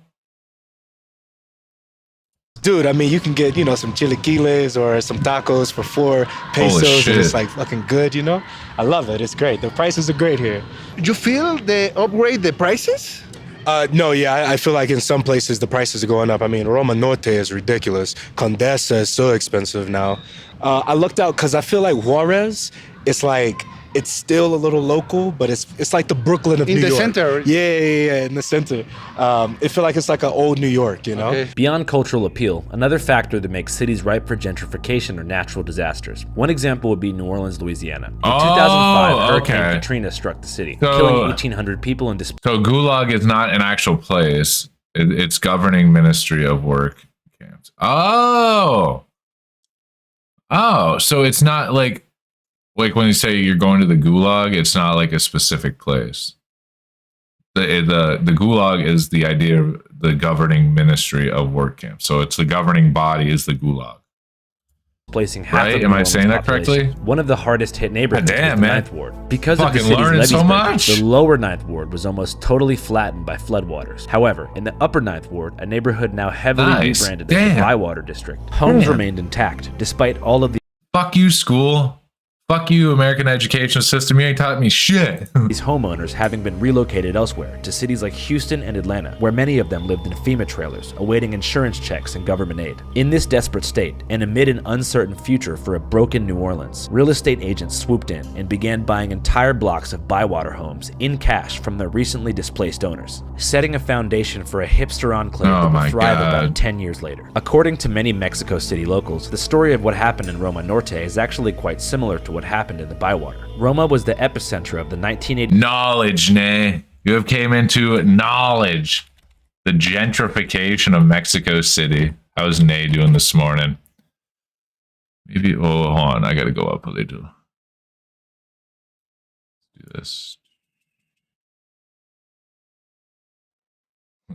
Hold on. As Rick would say, school isn't a place for smart people. Yeah. Knowledge is power. Maybe place associations is because of COD, but you. Yeah. 85 Mexico City earthquake, which killed 5,000. I just always assumed that a gulag was a specific place, not the governing body. Fíjate que cuando llegué a la Roma acababa de pasar lo del temblor, entonces se vació un poco la Roma. Pero ya tiene como 2-3 años que se empezó a llenar de extranjeros, mucha gentrificación, entonces ya los precios obviamente elevaron bastante. Y cambia una avenida, ¿no? Supongo que de esta avenida para acá son unos precios más chonchos que de la avenida para allá, ¿no? Sí, aunque también, pues con eso de la gentrificación, mucha gente que vivía en la Roma se pasó a vivir a la Doctores, entonces también han hecho que los precios se eleven de renta. So it's like the ripple effect. It's a ripple effect where like people that are centered there, then they move out. And then the people from there, the prices go up, and then it moves out. And then it's just a ripple. It's just a fucking ripple. And it's happening here where I'm at. Tired, need some caffeine. Yeah, I'm on my second big cup of coffee. I sit up late making and upload. Oh, getting some charts ready. Self-education, baby. Yeah. Not like it's taught in our schools either. Yeah. desplazando y también va subiendo. Porque recuerdo la doctora era una colonia peligrosa, ¿no? Se decía como que no todos querían vivir ahí, ¿no? Es un barrio a raíz de que están desplazando. Ahora también la doctora es como una nueva Roma, ¿no? Exacto, sí, si te das cuenta, pues siguen estando las vecindades, pero ya ves un tipo de gente diferente que vive en la Doctores ya ahorita, desde hace un tiempo ya tiene eso. You know, when I first moved here, it was a completely different area, you know. There's been gentrification since after the earthquake of '85, right? And it's been 20 or 30 years, but it really got scaled up in the last 3-4 years with the pandemic and everything, but the prices have gone up a lot. Then you have the inflation kick in too a little bit later here, and so the last couple of years have been really tough for locals, right? tough for foreigners too. Because I mean, there's a lot of I don't know, exploitation of the market. I think from local Mexicans who own the apartments. No regulations from the government, and there's just been kind of this free for all. But I think things are kind of settling down a little bit. But yeah, I mean, I've been here for 10 years. I'm a permanent resident. Pay my taxes. You are Mexican, brother? Yeah. I don't have any plans to go back. Like I said, a permanent residence. I pay my taxes here. I bought my apartment 10 years ago here, and it's probably where I'll die. You pay taxes. I don't pay taxes, bro. Crazy, bro. You're crazy. No one likes to, but. Okay. So, Perfecto. That's it. That's it. Hey guys, this is not an advertisement. If you speak Spanish or you want to learn Spanish, I have a great suggestion for you. Go to our Spanish language channel, Canal Cinco. We've gone through the process of overdubbing all of our classic videos in Spanish using on over. Adios. The reason that I felt that it was important to illustrate these phases of gentrification in such detail is because it appears that Mexico City is somewhere between phase 2 and 3. While certainly more expensive than it was, Roma Norte hasn't been bulldozed completely to make way for glass condominiums, and certainly retains the vibrance and energy that made it attractive to Americans in the first place. Which leads me to a unifying conclusion that's more important than differences between language and nationality. No one, from the locals to the digital nomads, want Mexico City to change. The Americans, Russians, and French transplants Josue interviewed possess a genuine love for the place, and they aren't the ones raising the rent. It's the landlords, developers, real estate tycoons, and city government that make these calls, seeing an opportunity to capitalize on hyperinflated foreign currencies. If properly regulated, taxed, and accommodated, the influx of digital nomads could be a great thing for the city. This isn't. Can we just fucking all agree that some landlords need to get their fucking asses in check? Like, for real. Like, how, whether it's utilities being jacked up, whether it's fucking rent being jacked up, whether it's the price of all this shit. We just all agree that it shouldn't be like. Sí nos afecta fuerte. Capitalize on like this. Pero creo que en general a la ciudad le beneficia. Le beneficia porque se ve obligada a mejorar su respuesta. Y la verdad yo creo que eso es bueno. No se ve ni basura, hay más policías caminando, güey. En Iztapalapa cuando ves un puto puerco caminando entre calles, güey. Nunca. Y basura en todos lados. Güey, aquí no mames, ni un puto perro ves. Pues no está chido, güey. No sé, yo... Wait. Landlords? Not the big corporate ones. The fucking companies that own a bunch of places. Is a different meaning, but where linen is kept and washed. Located on the red square for all to see. Lenin's body is kept in a glass coffin. Wait, they still have Lenin's body in a glass coffin? Yeah, it just happened to be your picture. Yeah. Yo creo que estoy en un punto medio porque pues es algo que no puedes detener. I didn't know that. Holy shit. Pues es la evolución de, I mean, you're right, pues, de la vida y de las personas. Pues no está chido, güey. No sé, yo creo que estoy en un punto medio porque pues es algo que no puedes detener. Simplemente pues es la evolución de pues de la vida y de las personas. Pues es un país, o sea, que acepta a todo mundo, entonces no los puedes detener. O sea, es bueno porque pues da de qué hablar, de que pues en realidad están como que sucediendo cosas buenas en la ciudad y pues como país tercermundista yo creo estamos avanzando, ya que yo creo más, estamos progresando. Mexico City's Central Boulevard is undergoing a full That's another cat I don't know much about. Was he worse than Stalin? Or was Stalin like pretty bad?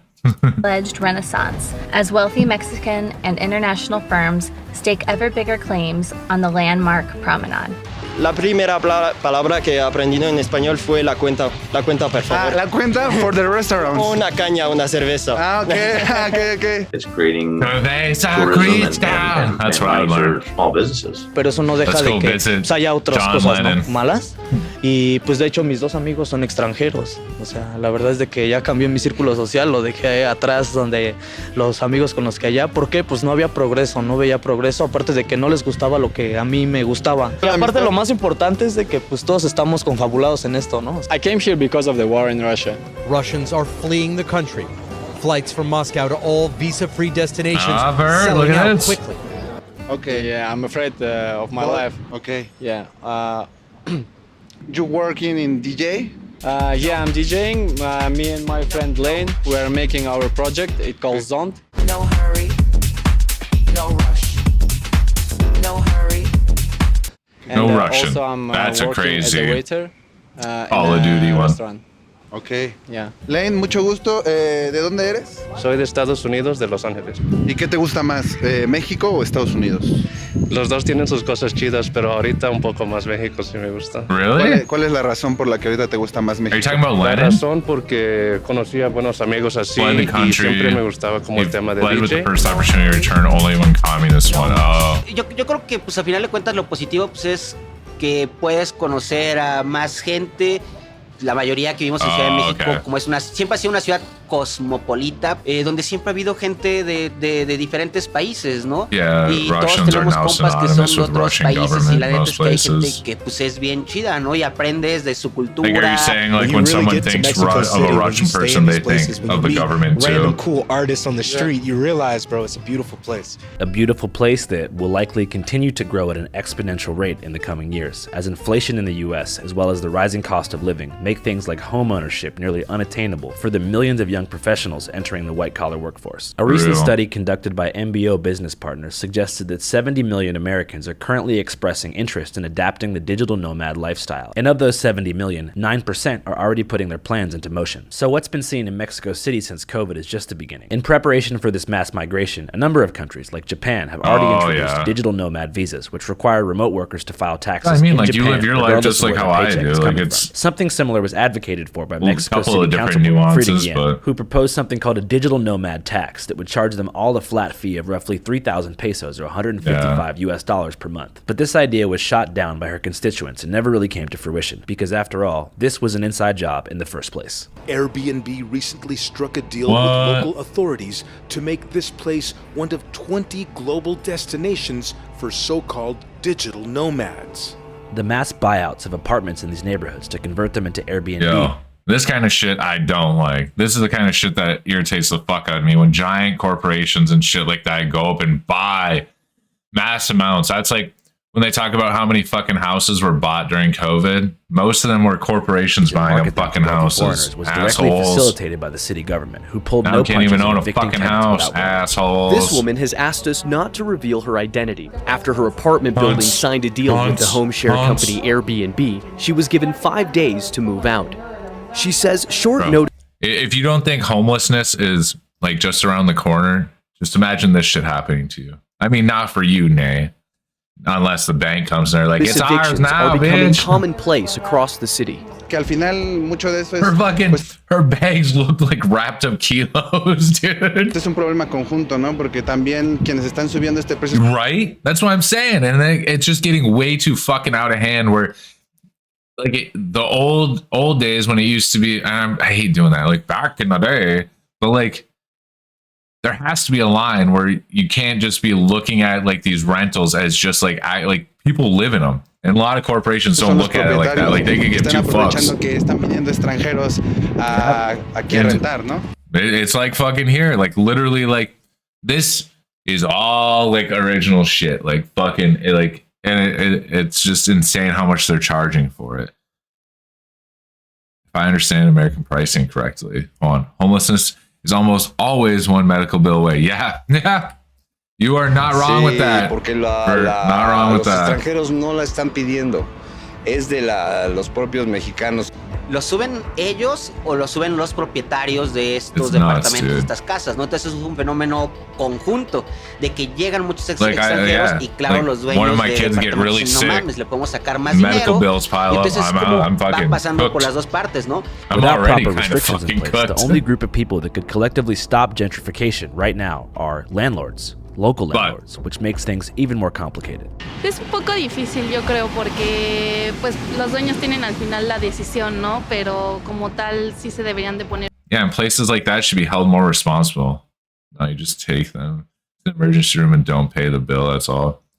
I would say in certain but like certain treatments or like certain prescriptions, like I know like you like they're just putting collections and then your credit just goes to fuck. Like not that long ago, I just like from letting medical bills pile up for so long, I had like $8,000 that I had to pay off that was sitting on my credit. We have public health care, but it's considered pretty bad. Yet paid medicine is kind of affordable. Yeah, exactly. Like there needs to be a line. Like there's 3 things that shouldn't be capitalized on, and that's health, that's home, and that's food. Those 3 things should not be like a point for pues like apoyar a la misma gente, like ¿no? trying to I'm going to profit go out off on a of. limb You here should and not be able to suggest that if profit there's off one those thing things that like landlords crazy. don't do, it would be supporting the people by way of voluntarily reducing rent costs. So many locals feel that the only possible solution moving forward is to impose government-mandated regulations on both what landlords can charge and immigration itself. Bueno, por un lado considero que sí es importante que los países abran sus fronteras para recibir a personas que vienen de otros lugares. Sin embargo, sí me parece que deben de haber límites, porque si se permite la entrada masiva de extranjeros. Bro, this is mind-boggling to me right now because of how many Americans are like, we need to close our borders. Mexicans are just coming across, but then not seeing the polar opposite of almost 1 million Americans just going to one city. Like that's kind of strange. Just strange to me. It's weird to hear because the narrative has been so driven of this. El mercado nacional. Entonces me parece que lo que tendría que haber es un equilibrio. No estoy de acuerdo que no se permita la entrada de extranjeros establecerse en México, pero... Hey, listen to this lady. Just like you don't live here, so you wouldn't understand. I don't. Yeah. Like I don't live where you're at. It's like how you don't live where I'm at. But I mean, it's just having a general understanding, I guess. I don't know. Yeah. Wait. It should be governed, I think. Like you can't crank up the prices. There should be publicly available assistance with those, and those who do it should be paid and paid well. Yeah, I would say that's the other factor is wages have been pretty stagnant. Stagnant wages and higher increases other things. Sí, yeah, about food. Precisamente, about health, food, and home, right? Pues el uso excesivo de los recursos, como por yeah, ejemplo insurance el agua. companies Mexico and like City, one of the rental, world's retail, most not populated retail. cities at nearly 22 million people could run out of water in just months. It's being referred to as day zero, and experts warn it could happen in June. Tourism plays into this water shortage. A tourist uses between 3 to 4 times more water than a resident. Y la falta de ciertos lineamientos que no aplican por igual a todos, ¿verdad? Shortly after these interviews were conducted, like actually 24 hours later, Mexico City government unanimously approved the largest rent freeze in their country's history since 1946, prohibiting Airbnb landlords in Roma Norte from raising the prices any higher and ensuring Mexican tenants who make less than digital nomads make a reduced rate rent, as well as government housing loans in an effort to combat this. What's that? The running out of water? No, I know that. I'm not saying just open up borders freely because there has to be checks and balances. I'm not saying that. I know that happens. Running out of water like that you're talking about, Vert? Yeah, there needs to be documented. When they get caught for committing a crime, they don't go to prison. They just get deported and come back in. Yeah, and which that's not correct. Like that's a fucked up aspect of our system. That shouldn't be happening. But displacement. The rent freeze will also require all landlords to register. And just like what they're saying, it shouldn't be just unchecked amounts and just the fucking like hundreds of thousands for contracts with the city, and establishes strict fines and penalties for any of them caught overcharging foreign tenants or evicting Mexican renters without proper notice, which overall is great news. Do you know how many places in the United States don't have like clean or accessible drinking water? It gets actually fucking astronomical. Hola, hoy en Hola, ¿hablas español? Hola, ¿hablan español? Sí. ¿Sí? Where are you from? Ay, de aquí. Ok, bueno, muchas gracias. Sale, bye. Pues bueno, se resuelve un misterio más. As Josue wrapped up his report, we decided to send another bilingual friend of ours to a very different part of the country, yet a place where the influence of Americans, and particularly American dollars, has been felt just as hard. Esta es una entrevista exclusiva, Canal 5. En Tijuana. Reportando en vivo aquí de Tijuana, México. Un saludo para Canal 5. Échale ganas, no te agüites, respeta a tu madre. ¿Qué línea de trabajo haces? Sexo servidora. Soy sexo servidora. It's the greatest border in the world. Tijuana, oh my TJ, God. a historic border town with the highest number of homicides in Mexico, but otherwise a great city. Estas situaciones nos hacen más fuertes. There's some skateboarding. Nos hacen más fuertes poder sobresalir. However, Tijuana, like Mexico City, has an Americans problem, specifically a horny Americans problem. Every night, thousands of Americans cross the U.S.-Mexico border, typically on foot, coming from cities like San Diego, Santa Barbara, and Yuma, Arizona, to engage in commercial sex acts with oftentimes trafficked women at a full-service flat fee of $100. Hola, buenos dias, guys. John here. In this video, we're going to speak to sex workers in TJ, recently divorced dads looking for love, carefree locals dressed as Nazis for Halloween, and most importantly, American dudes paying for sex. Viva Mexico! Viva Mexico! I love Mexico! Everybody come to fucking Mexico. This is the place to be. The bitches here are wild. Anything you want to do has a price, bro. Anything. Dude, it's fucking lit. It's so free. Picked up some stuff off a random street dealer and probably got skimped, but it was lit. I've already done some, blow off some titties and shit, but like, I'm not trying to get too fucked up or else I'm gonna start eating strippers' ass up out of Hong Kong, bro. Oh my God, you can't get better than this, doggy. OC, baby. For obvious reasons, it'll be difficult for this video to ever be posted on YouTube. We going to due the TJ content Metal? it contains. We So going if to you'd like to see TJ? this episode, go to our Patreon, www.patreon.com/channel5. As many of you know, we're a completely independent, 95% crowdfunded operation, and it's your. That is risky business. That is playing Russian roulette if you're eating a fucking stripper's ass in TJ, bro. $5 monthly subscriptions to keep the train rolling and keep us on the road. Oh, dude. We've also human trafficking is a fucking business that's just pumping out the fucking hundreds of millions, bro.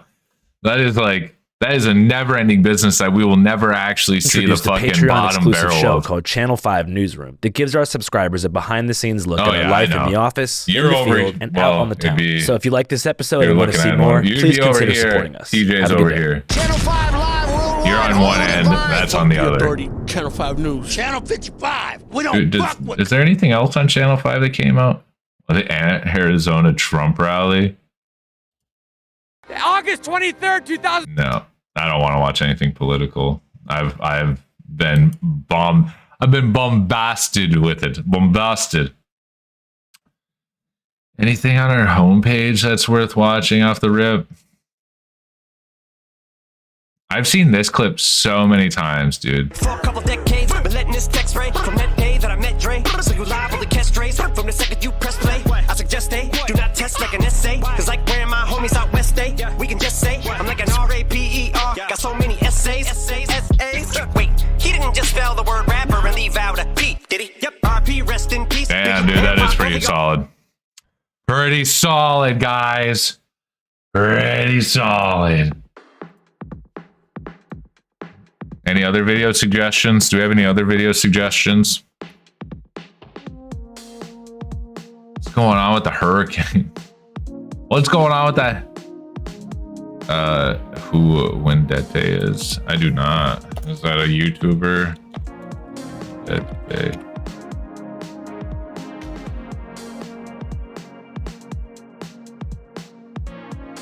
Oh, wow. Oh, does he do a lot of Hollow Knight and Elden Ring stuff?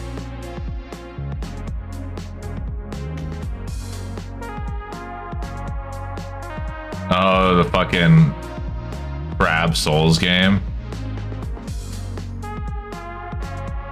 Looks like he's got some good content.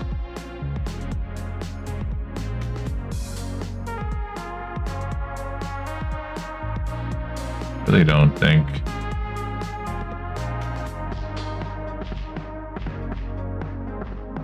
I walked to Chimney Rock. What the fuck is that?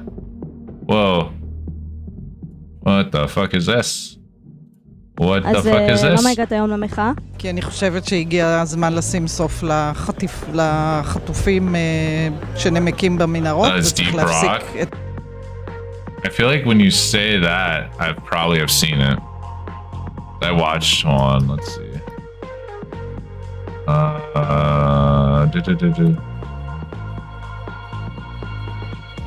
Is it one of his videos?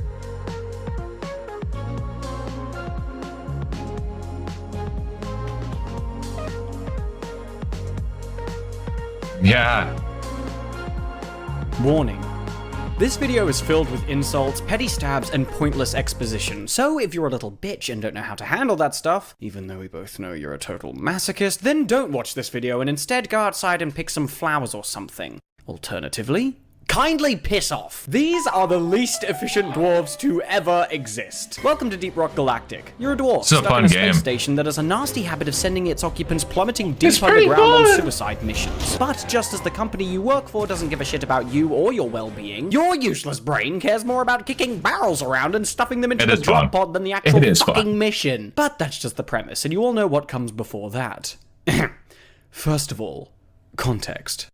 Hi, I'm Windet.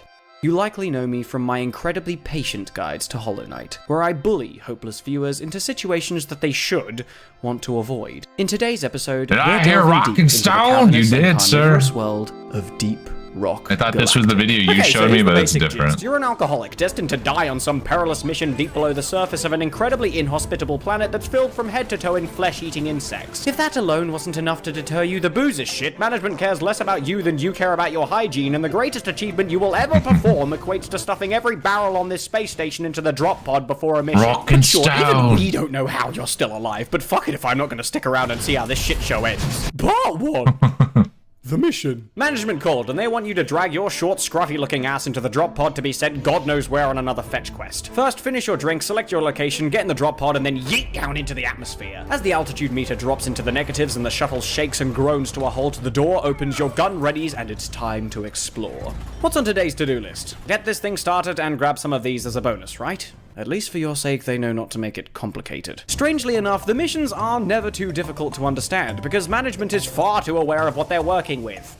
This! Fucking moron! They know that any more than single-word instructions is already getting on the complicated side, so instead of bothering with giving you some kind of heads up, they're just gonna let you know once you get there, along with everything else. Now, you're not exactly qualified for this shit, so of course your first mission is going to look something like running around blindly in an attempt to find whatever your objectives are, getting horribly lost and realizing that you have no idea how to find your way back, getting swarmed by a huge mob of angry insects, survive your first encounter, getting lost again, getting swarmed again, running out of ammo mid-fight, panic, run around in circles for less than 15 seconds and fucking die. Alright, no surprises there. Yeah, that sounds about right.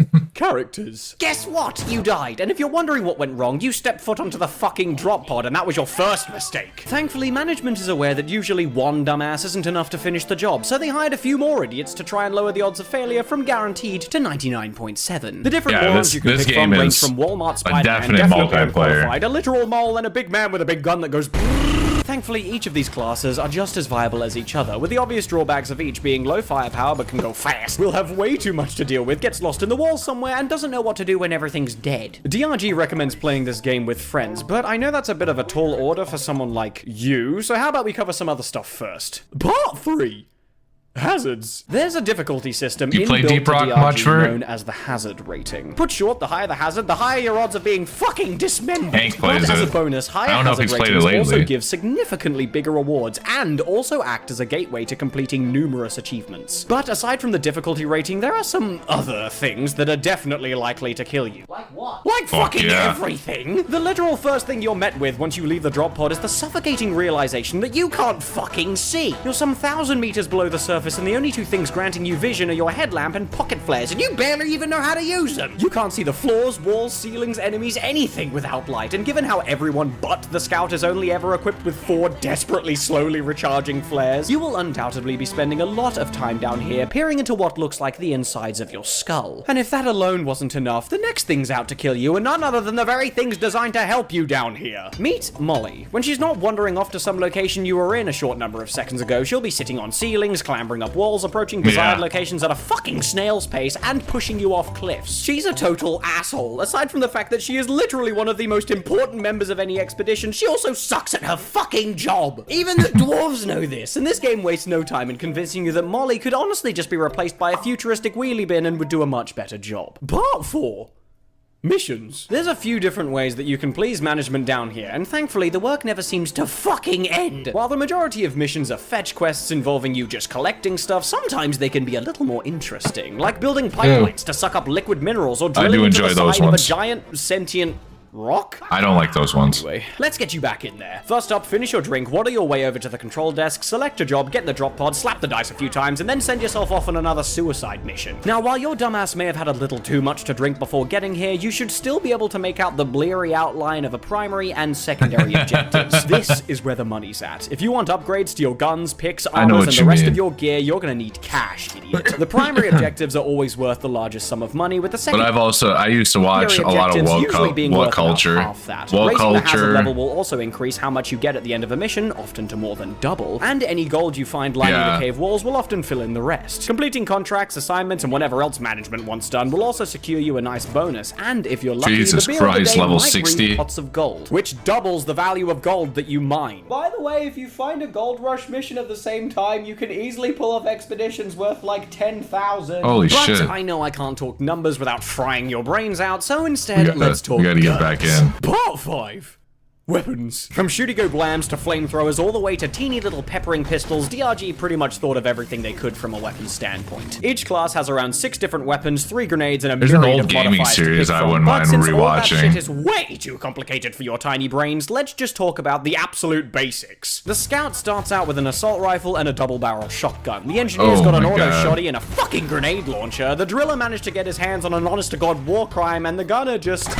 Hopefully you dumbasses have managed to work out that none of these loadouts are even remotely alike, and this is only made more drastic when you discover that they each have their very own class-defining gear. Scout is equipped with a grappling hook and a flare launcher. He can zip around to virtually any location without effort and has the ability to launch incredibly bright flares into the floors, walls, and ceiling. The downsides of these being that the flare launcher can often end up being used way too much, and when you actually need to light up an area way above you, you're suddenly fresh out of ammo and are standing there scratching your beard wondering what went wrong. The second downside being that the Scout never seems to learn that I think that's the one I'd usually go surface to. 50 feet in the air will often put him in situations like this, in which his only 2 options are to plummet to the ground at Mark 5 or wait for the bugs to find him. The Engineer comes stock standard with something that he absolutely should not be qualified to own, and a platform gun. The Sentry is honestly a very self-explanatory thing. You plonk it down, smack it with a hammer, because of course that's how you build things in video games, and then proceed to watch it annihilate the local population. Yeah, turret! Woo!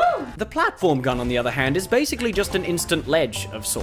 It's best used when fired at vertical surfaces like walls or stalactites and can be used to make giant steps to get from point A to point B. The problem is that this gun requires some aiming and doesn't fire in a perfectly straight line, so it's not uncommon to find the Engineer in situations like this.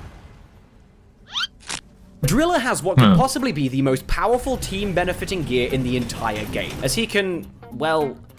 drill. No shit, asshole! The ability to mine through any terrain effortlessly and virtually instantly is not to be taken lightly in a mining and expedition game. It's not unlikely, however, You to usually find the driller play, looking dead at a wall with his map out Driller, and scratching don't his you, big beard guy? before suddenly snapping to face a certain direction, whipping out his drill bits, and then proceeding to beeline it straight to the nearest resupply container. Oh, he also has C4.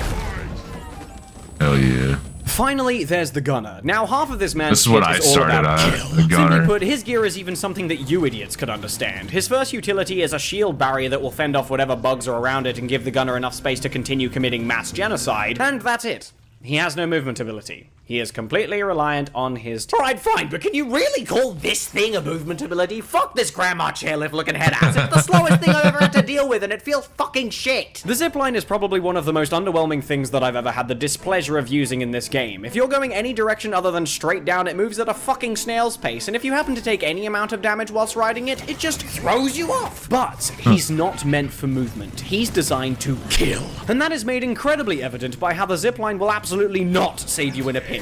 Ever. Like, not even once. Part 6.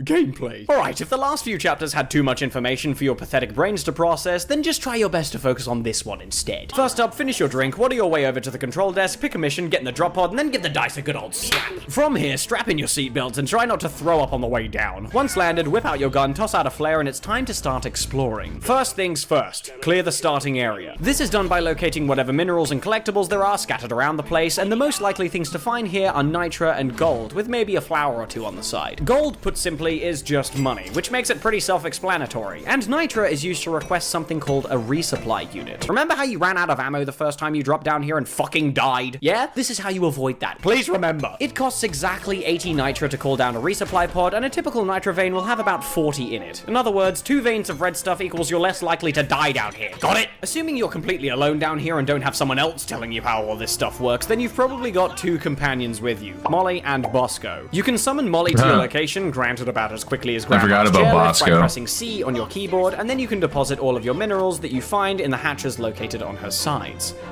That's it. Bosco, on the other hand, is a little more interesting. Now, bear in mind that while Molly comes with you for most missions, regardless of if you're playing with friends or not, Bosco will only appear in solo missions where you've specifically selected that you're going in alone. Now, if you morons do what I assume you're going to do and not make use of this flying drone of infinite possibilities, he's basically just a floating turret. He does a little bit of damage and will shoot at anything crawling around you without needing to be asked, and that's about it. But if you choose to whip out your marker tool by holding down control and click on literally any minerals, he'll fucking mine them for you. Not only this, but Bosco is probably one of the best teammates you could ever ask for. He can carry shit, fly, resurrect you, mine for you, light up the cave, and shoot fucking missiles. It's honestly hard to even want teammates with this guy around. He's fucking perfect.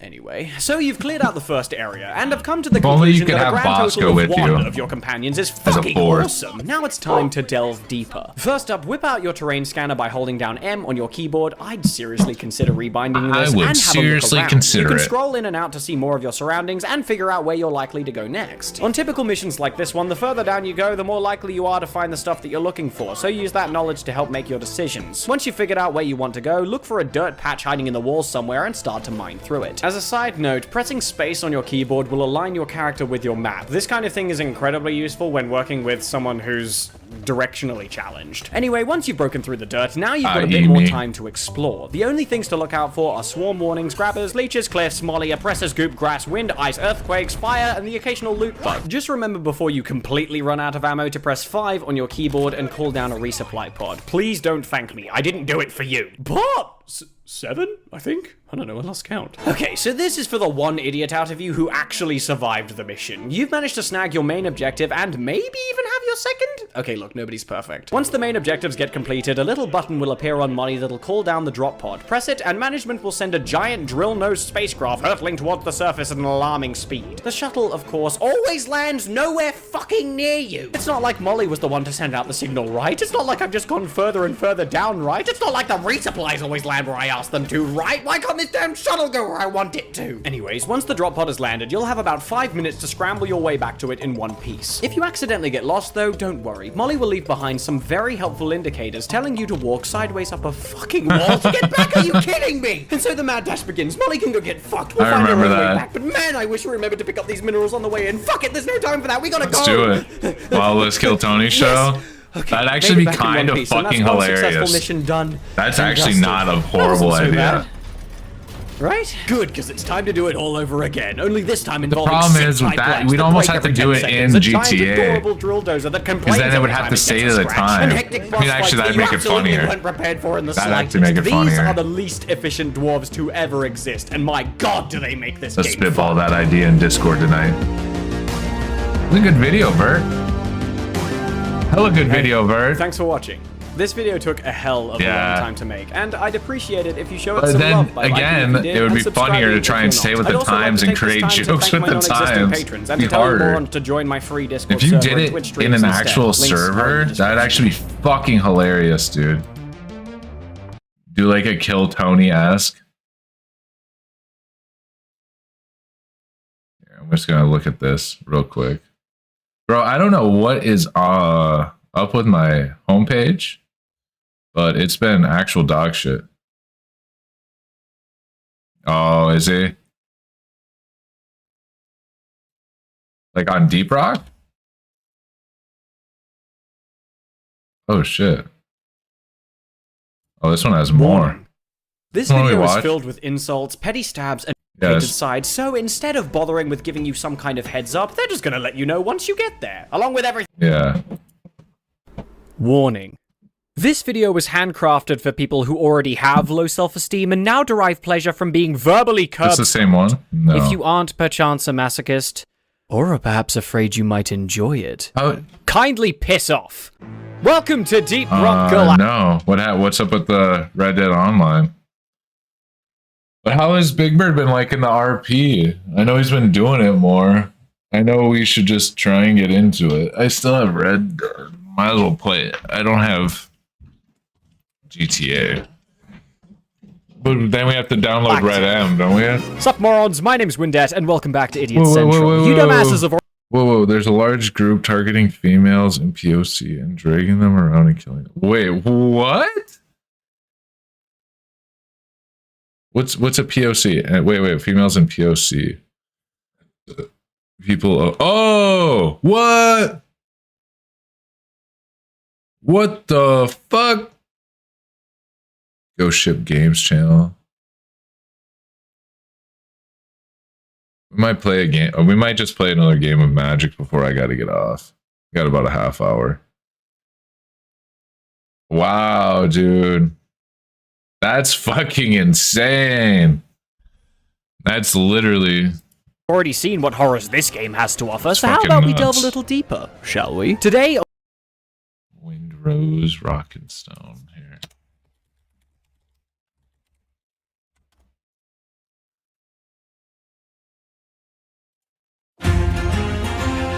Oh, it's free, yeah. Well, we can check out for a second. I wonder why RP's not like that at all. Here, actually, we're gonna... Looking at the time here, we're gonna get into one more game before... We're gonna get into one more game before we start. Before we get off, I should say. One is really good. This one here.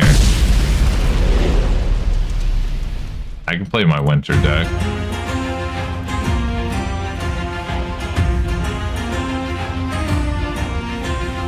Bum bum bum bum bum bum bum bum.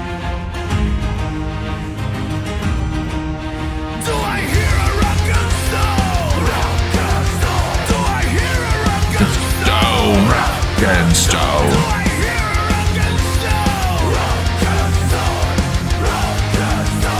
No, we're still good.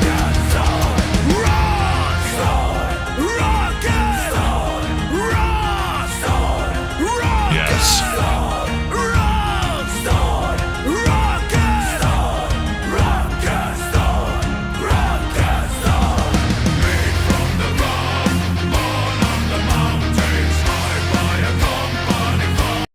YouTube's not liking that. Yeah, it's... I've never noticed it having issues.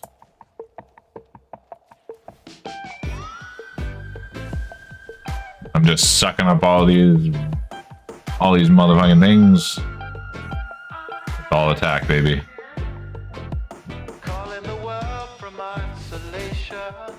Having bad bitrate does suck. It really fucks shit up.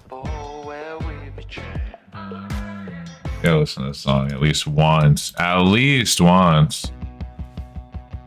I remember when I first moved from Minnesota, before we changed the internet, and I tried streaming at like 20 fucking Mbps, megabytes per second, and it was not good.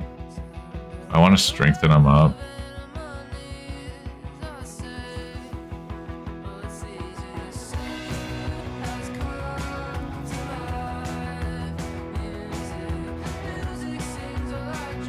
That's the token. All right.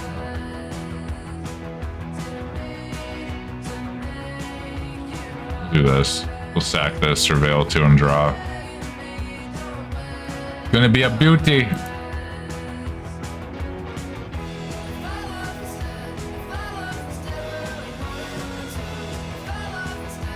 It's 6. Actually, yeah. Surprisingly, this isn't Unless something crazy happens here. This is actually going a lot better than I thought it would be. But he has a lot. He's about to storm. This motherfucker's gonna storm. He's gonna storm off here because then he's gonna create a bunch of those. I need to kill him next go. Like for sure.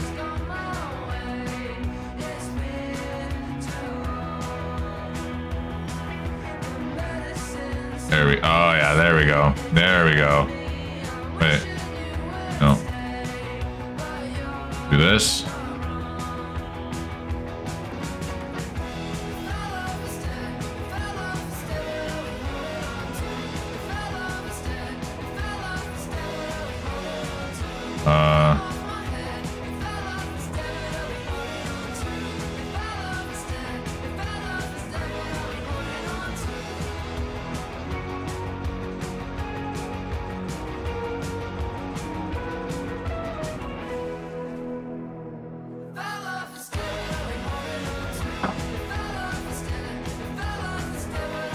What was it again, Metal?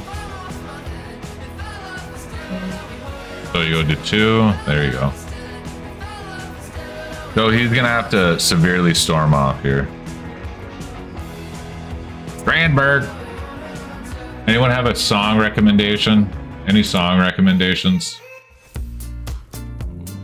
I've had this in decks and I've been told it's not that great. But I think a draw card with a mana, it's like a mana stone and fucking a draw. So even if you bounce it, guess who's gonna look at that card?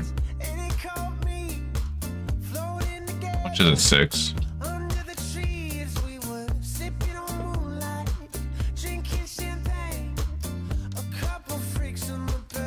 3. Yeah, I definitely got 6. I'm gonna do it. Your mom. Is that a good song? Your mom. Oh wait, no, actually, I got a better one. Your man. How about we listen to Your Man by Joji?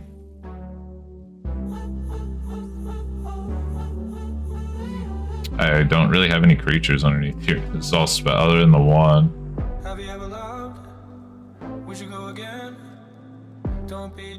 Does that mean they'll just go to the graveyard? I'm just gonna exile this. Let's do that. I just want to see what it does. Let's.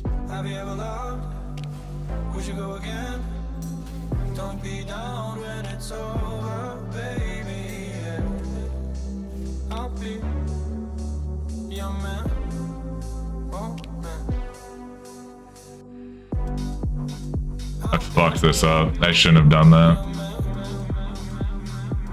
Shouldn't have done that. He might be storming off here. He has a lot of cards in hand, and all I've been doing is giving him the Underworld, George Riviera, Herons.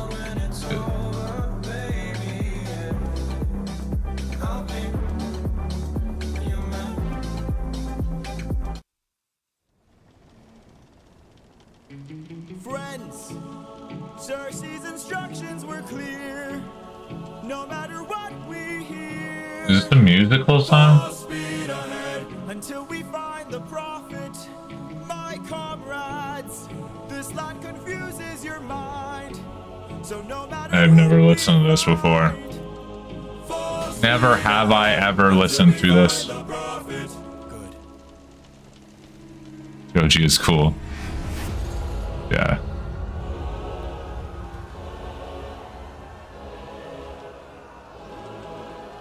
Oh, are they coming out with a musical for it? No, not my cards.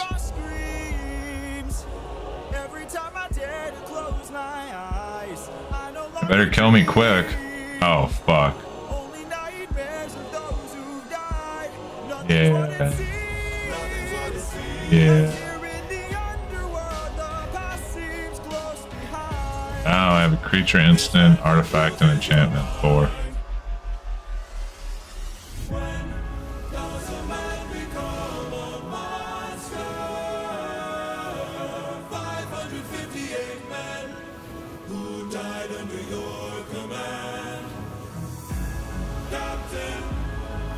Captain Jack Sparrow. That's what I thought of.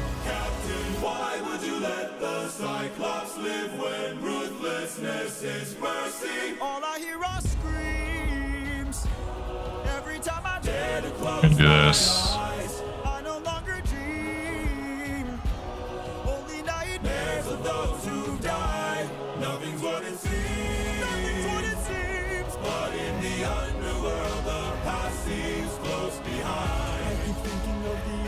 From that night, I keep thinking of the infant from that night. This life is amazing. Just like that, baby. Just like that.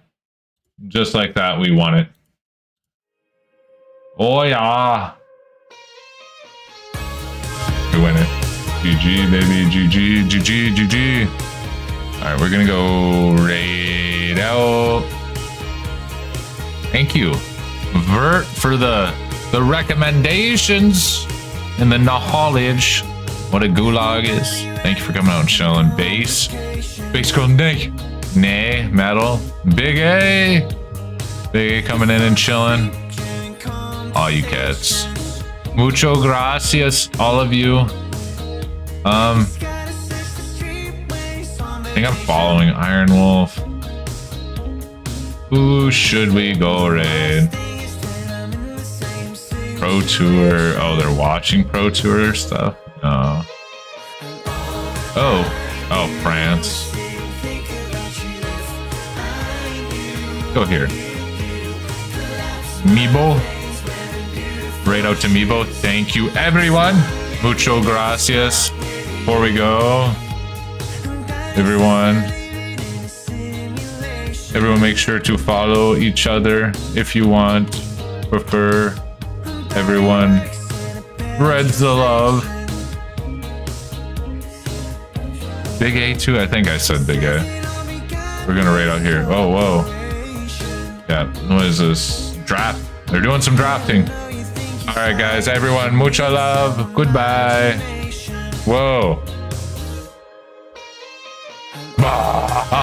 I tricked ya. I fucking tricked ya. I got ya. Alright. Much love, bye.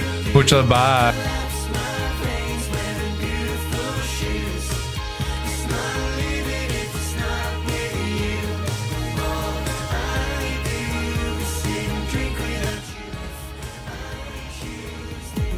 I guess the third one.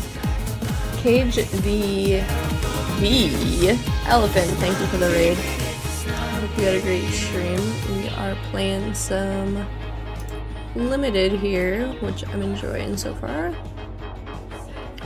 I did just get on, so don't have any cool updates for you. Except my cursor has a